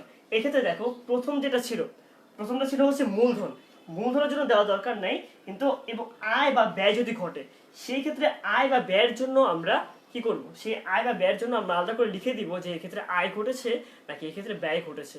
এর দ্বারা পারফেক্টলি বোঝা যায় যে মালিকানা সত্ত্ব পরিবর্তন ঘটলেও কিভাবে এই মালিকানা সত্ত্বের পরিবর্তনটা ঘটলো। আচ্ছা ঠিক আছে, এখানের মধ্যে কোশ্চেন করছে যে ভাইয়া প্রত্যেকটা লেনদেনের পরে কি উদ্বৃত্ত বের করা লাগবে নাকি? এসএসসির বইয়ের মধ্যে তোমাদের প্রত্যেকটা লেনদেনের পরে উদ্বৃত্ত বের করে দেওয়া রয়েছে, ঠিক আছে? সো বইকে ফলো করাটা হচ্ছে সব থেকে বেটার একটা অপশন। এই কারণে আমি বলবো তোমরা যদি এসএসসির স্টুডেন্ট হও সেই ক্ষেত্রে প্রত্যেক লেনদেনের পরে তোমরা অবশ্যই উদ্বৃত্তগুলি বের করে দেখাবা। বা যদি তুমি এইচএসসির স্টুডেন্ট হও, এইচএসসির ক্ষেত্রে তোমাদের উদ্বৃত্ত বারবার বের করে দেখানো লাগে না, সেটা একদম শেষ বছরে গিয়ে যোগ বিয়োগ করলে এনাফ। বাট এসএসসির বইয়ের মধ্যে যেহেতু প্রত্যেকটা লেনদেনের পরে উদ্বৃত্ত বের করে দেখানো হয়েছে, বই ফলো করাটা হচ্ছে সব থেকে বেটার একটা অপশন, ঠিক আছে? তো তোমাদেরকে আমি রিক্সিতে না বলবো, কারণ এমনও হতে পারে যে স্যার বা ম্যাম তোমাদের খাতা দেখছেন, তারা বই দেখে ফলো করছেন, এখন বইয়ের সাথে না মিললে কিন্তু তোমাদের নাম্বার কেটে দিতে পারে। এই কারণে সেফটির জন্য যেটা করা ভালো, যে তোমরা প্রত্যেকটা লেনদেনের পরে উদ্বৃত্তের পরিমাণটা হচ্ছে উল্লেখ করে নিবা, ঠিক আছে? তাহলে আশা করছি এই পার্টের মধ্যে আর কোনো সমস্যা নেই। আচ্ছা, একটা কোয়েশ্চেন ছিল যে ভাইয়া ব্যাংক ঋণটা বুঝতে পারিনি 5 নাম্বারটা, তাহলে ব্যাংক ঋণটা নিয়ে আমার একবার বলে নিই। ব্যাংক ঋণের ফলে যেটা হয়, ব্যাংক ঋণের ফলে নগদ অর্থ বৃদ্ধি পায়, এবং নগদ অর্থ কি একটা সম্পদ, এবং ব্যাংক ঋণ নেওয়ার ফলে ব্যাংক ঋণ নামক একটি দায় অথবা লাইবিলিটিস বৃদ্ধি পায়। এই কারণে ব্যাংক যে ঋণ রয়েছে সেটা আমি দেখিয়ে দিয়েছি দায় পাশের মধ্যে, দায় পাশের মধ্যে সাথে বৃদ্ধি করে দিয়েছি, এবং নগদ টাকা যেহেতু বৃদ্ধি পেয়েছে, এই নগদ টাকা হচ্ছে এখানে আমরা যোগ করে দিয়েছি 40, আর এখানে 42 আর 30 যোগ করে হয়ে গেছে 72,000 টাকা। 20,000 টাকা 20,000 টাকার মতোই রয়েছে, যেহেতু আগে যোগ বিয়োগ করার মতো কিছু নেই, এবং 30,000 টাকা 30,000 টাকার মতোই রয়েছে, ঠিক আছে? নীরব ভাইয়া বলছে যে ভাইয়া এসএসসি বোর্ড এক্সামের মধ্যে বাধ্যতামূলক নয়, বাট ভাইয়া আমি সাজেস্ট করব যে বই ফলো করার। যদি বইয়ের মধ্যে যদি উদ্বৃত্ত প্রত্যেক লাইনের পরে দেওয়া না থাকে সেক্ষেত্রে না করলেও চলবে, বাট বই যদি দেওয়া থাকে সেক্ষেত্রে ফলো করাটা বেটার, ঠিক আছে? এখন এটা হচ্ছে যার যার অপিনিয়ন ডিফারেন্ট হয়ে থাকে, বাট স্টিল আমি সেফটির জন্য বললাম যে প্রত্যেক লাইনের পরে উদ্বৃত্ত বের করে নেওয়াটা হচ্ছে ভালো। এখন যদি টাইম কম থাকে সেই ক্ষেত্রে অন্য ব্যাপার, বা টাইম হাতে থাকলে আমি সাজেস্ট করবো উদ্বৃত্ত বের করে দেওয়া। তাহলে আমরা দেখে নিই যে লেনদেনের যে অন্যান্য প্রামাণ্য দলিলগুলো রয়েছে সেগুলো সম্পর্কে। তুমি যখন কিনা লেনদেন করবা, একটা লেনদেন করার সময় গিয়ে কিন্তু অবশ্যই কি করা লাগে, একটা তোমাকে রিসিপ্ট দেয়। যেমন তুমি যদি কখনো শপিং মলে যাও, তুমি অনেকগুলা পণ্য কিনলা, পণ্য কেনার পর কি করবে, তোমাকে যে শপিং মলের থেকে কিন্তু একটা কি দেওয়া হবে, রিসিপ্ট দেওয়া হবে। এই রিসিপ্টটাকে বলা হয়ে থাকে ক্যাশ মেমো। সেম ভাবে যখন কিনা ব্যবসায়ীরা যখন কিনা নিজেদের মধ্যে লেনদেন করে থাকেন, লেনদেন করার সময় কি করা হয়, লেনদেন করার সময় নিজেদের মধ্যে কিন্তু বিভিন্ন প্রকার দলিল আদান প্রদান করে থাকে। এই দলিলগুলো মেনলি ইউজ করা হয় আমি যে লেনদেন করেছি তার প্রমাণ হিসেবে। যে লেনদেনের প্রমাণ হিসেবে কি করা হয়, এই দলিলগুলো হচ্ছে ব্যবহার করা হয়ে থাকে। এরকম দলিল অনেক ধরনের রয়েছে, তোমাদের বইয়ের মধ্যে 6টা দলিল সম্পর্কে আলোচনা করা রয়েছে। এর প্রথম দলিলটি হচ্ছে চালান। চালান, এখন তোমাদের যদি পরীক্ষায় কোনো কোশ্চেন আসে যে লেনদেনের প্রামাণ্য দলিল কোনটি, সেই নৈবেত্তিকের অ্যান্সার হচ্ছে চালান। এটা হচ্ছে কি, এটি হচ্ছে লেনদেনের প্রামাণ্য দলিল।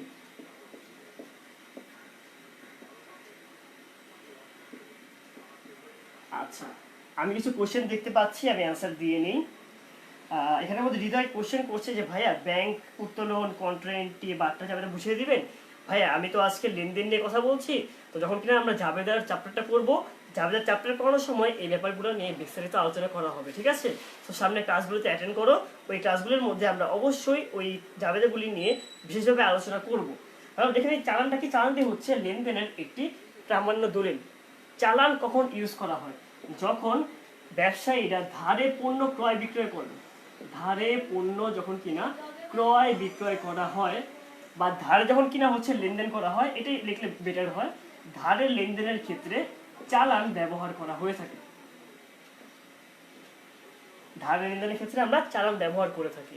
এই ক্ষেত্রে চালান কে লিখেন, চালানটা বানান হচ্ছে বিক্রেতা। চালান বিক্রেতা বানান, এবং বিক্রেতা বানানোর পর সেটা ক্রেতার কাছে হস্তান্তর করে, ঠিক আছে? এটা কেন বললাম, কারণ বিক্রেতা বানান, তোমরা কোশ্চেনের মধ্যে প্রায় সময় গিয়ে দেখবা যে তোমাদের লেনদেন দেওয়া রয়েছে, সেক্ষেত্রে বিক্রেতার নাম লেখা, ক্রেতার নাম লেখা, কিন্তু কে তৈরি করেছে এটা অনেকেই না জানার কারণে ক্রেতার নাম আর বিক্রেতার নামের জায়গায় একটু ভুল করে দিয়ে এসে পড়ে, ঠিক আছে? তাহলে দেখে নিই যে চালান হচ্ছে কিভাবে তৈরি করতে হয়। কি বললাম, চালান কিন্তু সবসময় ধারে যখন পণ্য ক্রয় করা হয় তখন ইউজ করা হয়, নগদের জন্য কিন্তু কখনো চালান ইউজ করা হয় না। নগদের জন্য কোনটি ইউজ করা হয়, নগদের জন্য ব্যবহার করা হয়ে থাকে ক্যাশ মেমো। এটা সম্পর্কে একটু পরে কথা বলছি। তো চালানের ঘরটা কেমন হবে, ধরো মিস্টার এ মিস্টার বি এর কাছে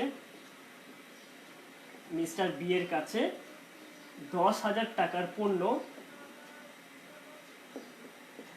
ধারে বিক্রি করেন। এক্ষেত্রে বড় তো এক্ষেত্রে বিক্রেতাকে, এক্ষেত্রে বিক্রেতা হচ্ছে মিস্টার এ, এবং মিস্টার বি এখানের মধ্যে হচ্ছে ক্রেতা। ধরে নিই এই লেনদেনটা হয়েছিল 2020 সালের জানুয়ারির 4 তারিখে। তাহলে এর থেকে আমরা কিভাবে চালান তৈরি করব? এই ক্ষেত্রে প্রথমত তোমাদের একটা ঘর করা লাগবে। ঘরের মধ্যে তোমরা সবার উপরে এখানের মধ্যে মাঝখানে তোমরা লিখবে বিক্রেতার নাম। এখানে বিক্রেতা কে? বিক্রেতা হচ্ছে মিস্টার এ। প্রথমত মিস্টার এ লিখবে। এ লিখে মিস্টার এ ঠিকানা যদি উল্লেখ করা থাকে তাহলে মিস্টার সি এর ঠিকানা তোমরা হচ্ছে এখানে লিখে দিবা। এর নিচে গিয়ে লিখবা চালান। চালান লিখে এটাকে একটু একটা বক্সের মাঝখানে রেখে দিবা। রাখার পর ডান দিকে লেখা হয় হচ্ছে তারিখ। তারিখ কত? এখানে তারিখটা হচ্ছে জানুয়ারি 4/1/2020। ওকে। এরপর এখানের মধ্যে তোমাদের একটা চালান নাম্বার দরকার। ধরে নেই চালান নংয়ের পরিমাণ হচ্ছে 101। তাহলে এখানে লিখবা চালান নং। চালান নং কত? 101। তার নিচে গিয়ে লেখা হয় ক্রেতার নাম এবং ক্রেতার ঠিকানা। ক্রেতার নাম কি? ক্রেতার নাম হচ্ছে মিস্টার বি এবং তার ঠিকানা এখানে উল্লেখ করা নেই। আমি ঠিকানা লিখে এটাকে হচ্ছে আমি খালি রেখে দিলাম। এরপর আমাদের মেন ক্যালকুলেশনের পার্টটা করা লাগবে। এই ক্ষেত্রে তোমাদের 5টা হচ্ছে ঘর করা লাগবে। তারিখ বা ক্রমিক নং, বিবরণ, দর, পরিমাণ, টাকা। আচ্ছা, এটাকে আমি একটু চেঞ্জ করে দিই। আমি বলে দিলাম যে 1000 টাকার 10টি পণ্য, 1000 টাকার 10টি পণ্য ধারে বিক্রয় করেন। ঠিক আছে? তাহলে এই ক্ষেত্রে এটা কি? এটা হচ্ছে ক্রমিক নং, তারপরে গিয়ে হচ্ছে বিবরণ, দর, পরিমাণ এবং টাকা। তার ক্রমিক নংয়ের ঘরে গিয়ে আমরা লিখবো হচ্ছে 1 নাম্বার। লেখার পর আমরা কি করব? লেখার পর আমরা বিবরণ লিখে দেব। এখানে যেহেতু আলাদা করে কিছু বলা নেই, জাস্ট পণ্য বলা, আমরা পণ্য লিখে দিব। যদি অন্য কিছু থাকতো, যদি বলা থাকতো যে আমরা কম্পিউটার ক্রয় করেছি, তখন আমরা এখানে বিবরণের মধ্যে কম্পিউটার লিখে দিতাম। দর, আমরা কত টাকা করে ক্রয় করছি, প্রত্যেকটির দাম হচ্ছে 1000 টাকা। আমরা 10টা পণ্য বিক্রয় করেছি এবং এখানে 10 কত হয়? এখানে 10-এর পরিমাণ হয় 10,000 টাকা। তারপর এটাকে আমরা শেষ করে দেব। নিচে গিয়ে কি করতে হয়? নিচে গিয়ে এখানে লিখতে হয় বিশেষ 10। এটা লিখতে হয় হচ্ছে কথায় কত টাকার পণ্য। এখানে লিখে দিবা 10,000 টাকা মাত্র। কি বললাম? 10,000 টাকা মাত্র। এবং নিচে গিয়ে একটা বিক্রয় শর্ত উল্লেখ করা হয়। যদি কোশ্চেনের মধ্যে বিক্রয় শর্ত দেওয়া থাকে সেটা তুমি এখানে উল্লেখ করে দিবা। ধরো বিক্রয় শর্ত দেওয়া রয়েছে 2/10 নিট 30। তাহলে এই ক্ষেত্রে এই বিক্রয় শর্ত এখানের মধ্যে উল্লেখ করে দিবা 2/10 নিট 30। এর মানে কি? এর মানে হচ্ছে যদি ক্রেতা 10 দিনের মধ্যে পরিশোধ করেন তাকে 2% বার্তা দেওয়া হবে এবং 10 দিনের মধ্যে পরিশোধ করতে না পারলে অবশ্যই 30 দিনের মধ্যে পরিশোধ করা বাধ্যতামূলক। ঠিক আছে? এটাই হচ্ছে বিক্রয় শর্ত। এবং সবার ডানে গিয়ে কি করতে হয়? সবার ডানে গিয়ে বিক্রেতার একটা স্বাক্ষর উল্লেখ করতে হয়। তোমাদের এসএসসির যে বই রয়েছে ওই বইয়ের মধ্যে দেখবা শুধুমাত্র একজনের স্বাক্ষর দেওয়া, সেটা হচ্ছে বিক্রেতা স্বাক্ষর। সো তোমাদের বইয়ের মধ্যে কিন্তু ক্রেতা স্বাক্ষর দেওয়া নেই। এই কারণে শুধুমাত্র বিক্রেতা স্বাক্ষর দিলে তোমাদের জন্য হচ্ছে এনাফ। মানে আমি বলছি তোমাদের সবসময় মেন যে বইটা রয়েছে ওই মেন বইটাকে হচ্ছে ফলো করা। ঠিক আছে? মেন বই গিয়ে দেখবা তোমাদের একটা মাত্র বিক্রেতা স্বাক্ষর দেওয়া। তাহলে বিক্রেতা হচ্ছে মিস্টার এ। এটা লিখলেও চলে, না লিখলেও চলে, আমি লিখে দিলাম। ঠিক আছে? এটাই হচ্ছে তোমাদের চালানের একটি নমুনা ছক। তারপর আমরা দেখবো যে কিভাবে ক্যাশ মেমো প্রস্তুত করতে হয়। ক্যাশ মেমো প্রস্তুত করার আগে দেখে নিই তোমাদের কোনো কোশ্চেন রয়েছে নাকি। যদি কোনো কোশ্চেন থাকে অবশ্যই তোমরা আস্ক করতে পারো যে ভাইয়া এই পার্টটা বুঝতে পারি নাই, তাহলে এই পার্টটা বুঝিয়ে আমরা ক্যাশ মেমোর যে পার্টটা রয়েছে ওই ক্যাশ মেমো পার্টের মধ্যে চলে যাব।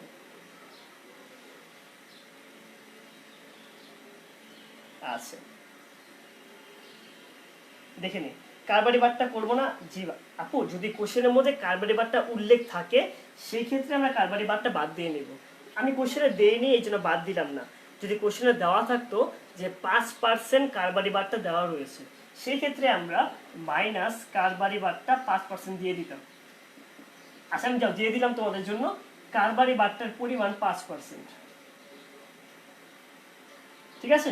সো তোমাদের যাতে বুঝতে সমস্যা না হয়, 5% কিসের উপর করবো? এই 10,000 টাকা আছে, তার উপরে 5% করে দিব। 10,000 টাকার 5% করলে কত হয়? 10,000 টাকার 5% হচ্ছে 500 টাকা। যদি এটা আমরা বাদ দিয়ে দিই, বাদ দিলে আমাদের এখানে বের হয় 9,500 টাকা।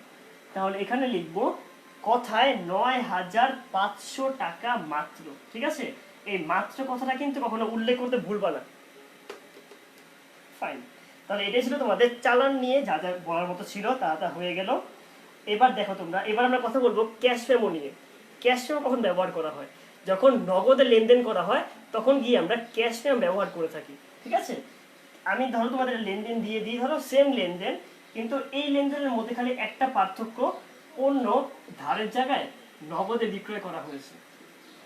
তাহলে এই ক্ষেত্রের মধ্যে কখনোই বিক্রয় শর্ত দেওয়া হয় না এবং এই ক্ষেত্রে চালান নাম্বার হয় না। এই ক্ষেত্রে যেটি হয় সেটি হচ্ছে ভাউচার নম্বর। এখানে কি হয়? Voucher number. বাকি সব মনে করো সেম। তাহলে কিভাবে করবা? তাহলে চালানের জায়গায় এই ক্ষেত্রে হয়ে যাবে একটা ক্যাশ মেমো, চালান নাম্বারের জায়গায় এখানে হয়ে যাবে ভাউচার নং, তারিখ সেম রয়েছে, ক্রেতার নাম ঠিকানা সেম। এটার মধ্যে কিন্তু কোনো পার্থক্য নেই। এখানে কি কি পার্থক্য ঘটবে? এখানের মধ্যে পার্থক্য হচ্ছে প্রথমত বিক্রয় শর্ত থাকবে না এবং এই ক্যাশ মেমোর মধ্যে অবশ্যই ক্রেতা এবং বিক্রেতা দুইজনের স্বাক্ষর থাকা হচ্ছে বাধ্যতামূলক। এই কারণে বিক্রেতা স্বাক্ষর দিবা, প্লাস এখানে হচ্ছে তোমরা ক্রেতার স্বাক্ষর দিয়ে দিবা। বিক্রেতার স্বাক্ষর প্লাস এখানে হচ্ছে ক্রেতার স্বাক্ষর, এবং নিচে গিয়ে বিশেষ দ্রষ্টব্যে লিখতে হয় বিকৃত পণ্য ফেরত দেওয়া হয় না। কি বললাম? বিকৃত পণ্য ফেরত দেওয়া হয় না।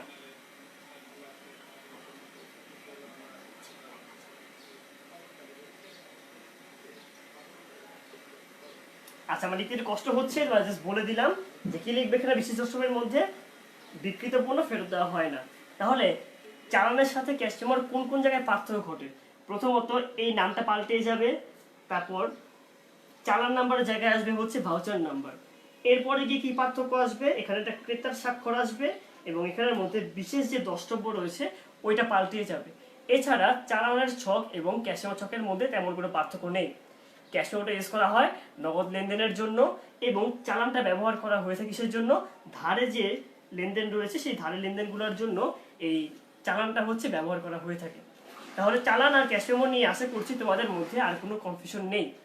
এরপর আমরা যা নিয়ে কথা বলবো সেই দুইটার নাম হচ্ছে ডেবিট ভাউচার এবং ক্রেডিট ভাউচার। সকল ধরনের ব্যয়ের সাপেক্ষে প্রস্তুত করা হয় ডেবিট ভাউচার এবং সকল প্রকার আয়ের সাপেক্ষে প্রস্তুত করা হয়ে থাকে ক্রেডিট ভাউচার। তোমরা আমাকে আগে বলো যে এই পার্টের মধ্যে তোমাদের কোনো সমস্যা রয়েছে নাকি? সমস্যা না থাকলে আমাদের নেক্সট যে চারটা রয়েছে আর আমাদের সেগুলো নিয়ে কথা বলবো। প্রথম দুটো নিয়ে কথা বলবো, তারপর দুটো নিয়ে কথা বলবো। তার আগে আমাকে জানিয়ে দাও যে তোমাদের এই পার্টটার মধ্যে কোনো কনফিউশন কি রয়েছে নাকি নেই। হ্যাঁ, এখানের মধ্যে নীরব ভাইয়া ভালো কথা মনে করে দিয়েছেন যে ক্যাশ মেমো মেনলি তিনটা প্রস্থে তৈরি করা হয়। তিনটা প্রস্থের মধ্যে মেন যে কপিটা রয়েছে সেই মেন কপিটাকে দেওয়া হয়ে থাকে ক্রেতাকে, এবং বাকি যে দুইটা পার্ট রয়েছে সেই পার্টের মধ্যে একটা দেওয়া হয় হিসাব রক্ষণ বিভাগের মধ্যে এবং আরেকটি দেওয়া হয় কোথায়? আরেকটি দেওয়া হয় হচ্ছে বিক্রয় বিভাগের মধ্যে। কিন্তু খুব সম্ভব তোমাদের এসএসসির বইয়ের মধ্যে এই তথ্যটি মনে বাদ দেওয়া হয়েছে, আর যতটুকু মনে পড়ছে আমার। আচ্ছা, তো বলতে পারছি যে ভাইয়া ক্লিয়ার রয়েছে। ওকে, ফাইন। তাহলে আমরা এবার একটু অন্য যে দুটা পার্ট রয়েছে সেই পার্টগুলো সম্পর্কে বলে নিই। আমরা এখন কথা বলবো ডেবিট ভাউচার এবং ক্রেডিট ভাউচার নিয়ে।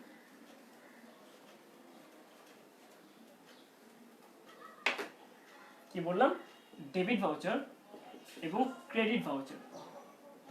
আমি ছকটা হচ্ছে একটু মুছে দিচ্ছি। আচ্ছা, ওকে, ফাইন।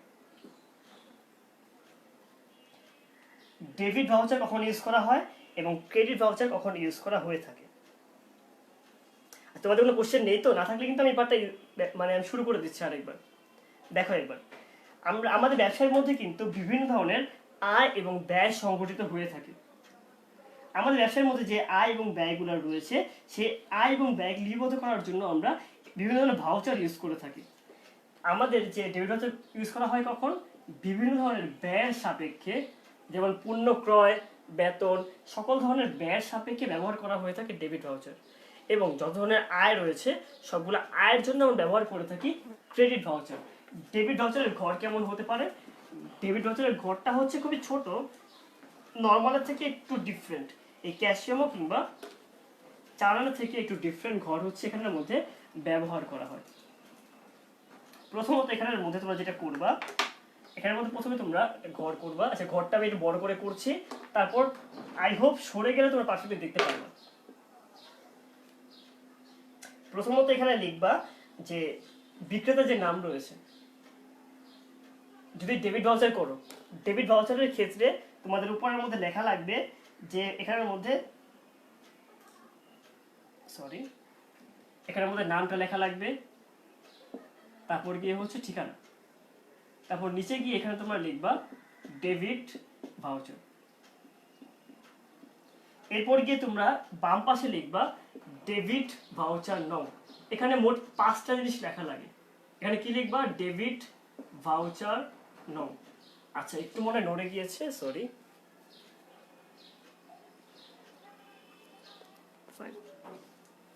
কি লিখবা? ডেবিট ভাউচার নং। এর নিচে গিয়ে লেখা লাগে হিসাব খাতের নাম, অর্থাৎ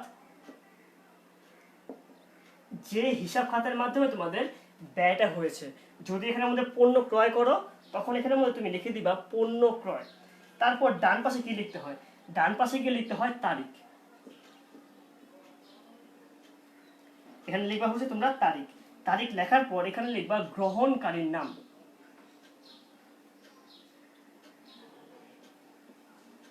গ্রহণকারীর নাম কেন লেখা হচ্ছে? ডেবিট ভাউচার ইউজ করা হয় যখন কিনা আমরা কোনো ব্যয় করছি। এই ব্যয়টা যিনি গ্রহণ করছেন, অর্থাৎ আমি তো ব্যয় দিচ্ছি, আমার ব্যয়টা অবশ্যই অন্যজনের কাছে আয়, সেই আয়কারী ব্যক্তি অথবা গ্রহণকারী ব্যক্তির নাম এখানের মধ্যে উল্লেখ করতে হয়। এবং সবার শেষে কি এখানে আমরা লিখে দিব সেই গ্রহণকারী ব্যক্তির ঠিকানা।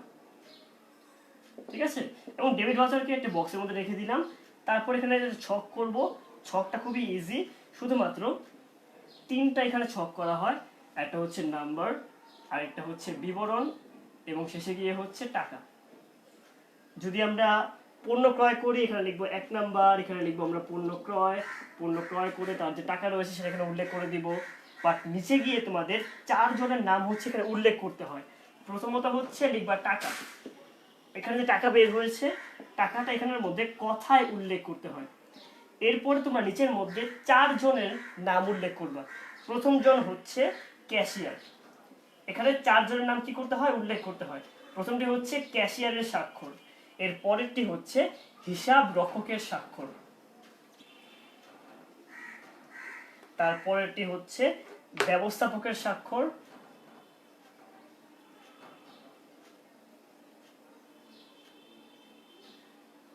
আচ্ছা একটু ভুল লিখে ফেলেছি, সরি, ব্যবস্থাপকের স্বাক্ষর, এবং সবার শেষে গিয়ে উল্লেখ করতে হয় এখানের মধ্যে কার স্বাক্ষর? আমি লিখে নিই একবার, গ্রহীতার স্বাক্ষর।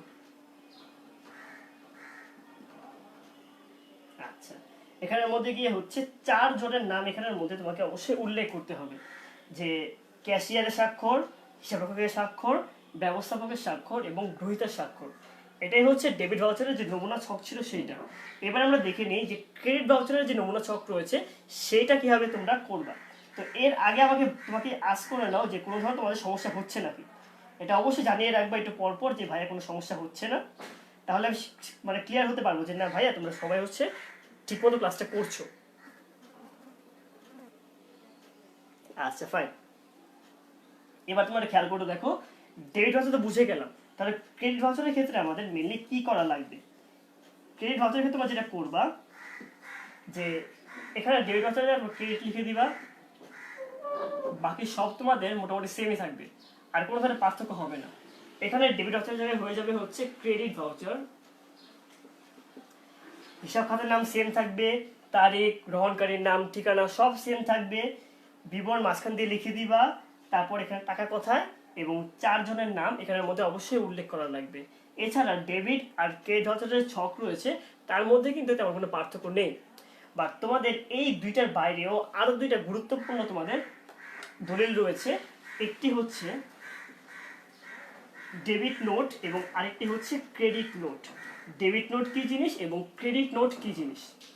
তুমি হয়তো একজন ক্রেতা, ঠিক আছে, তুমি অন্যের কাছ থেকে পণ্য ক্রয় করলে।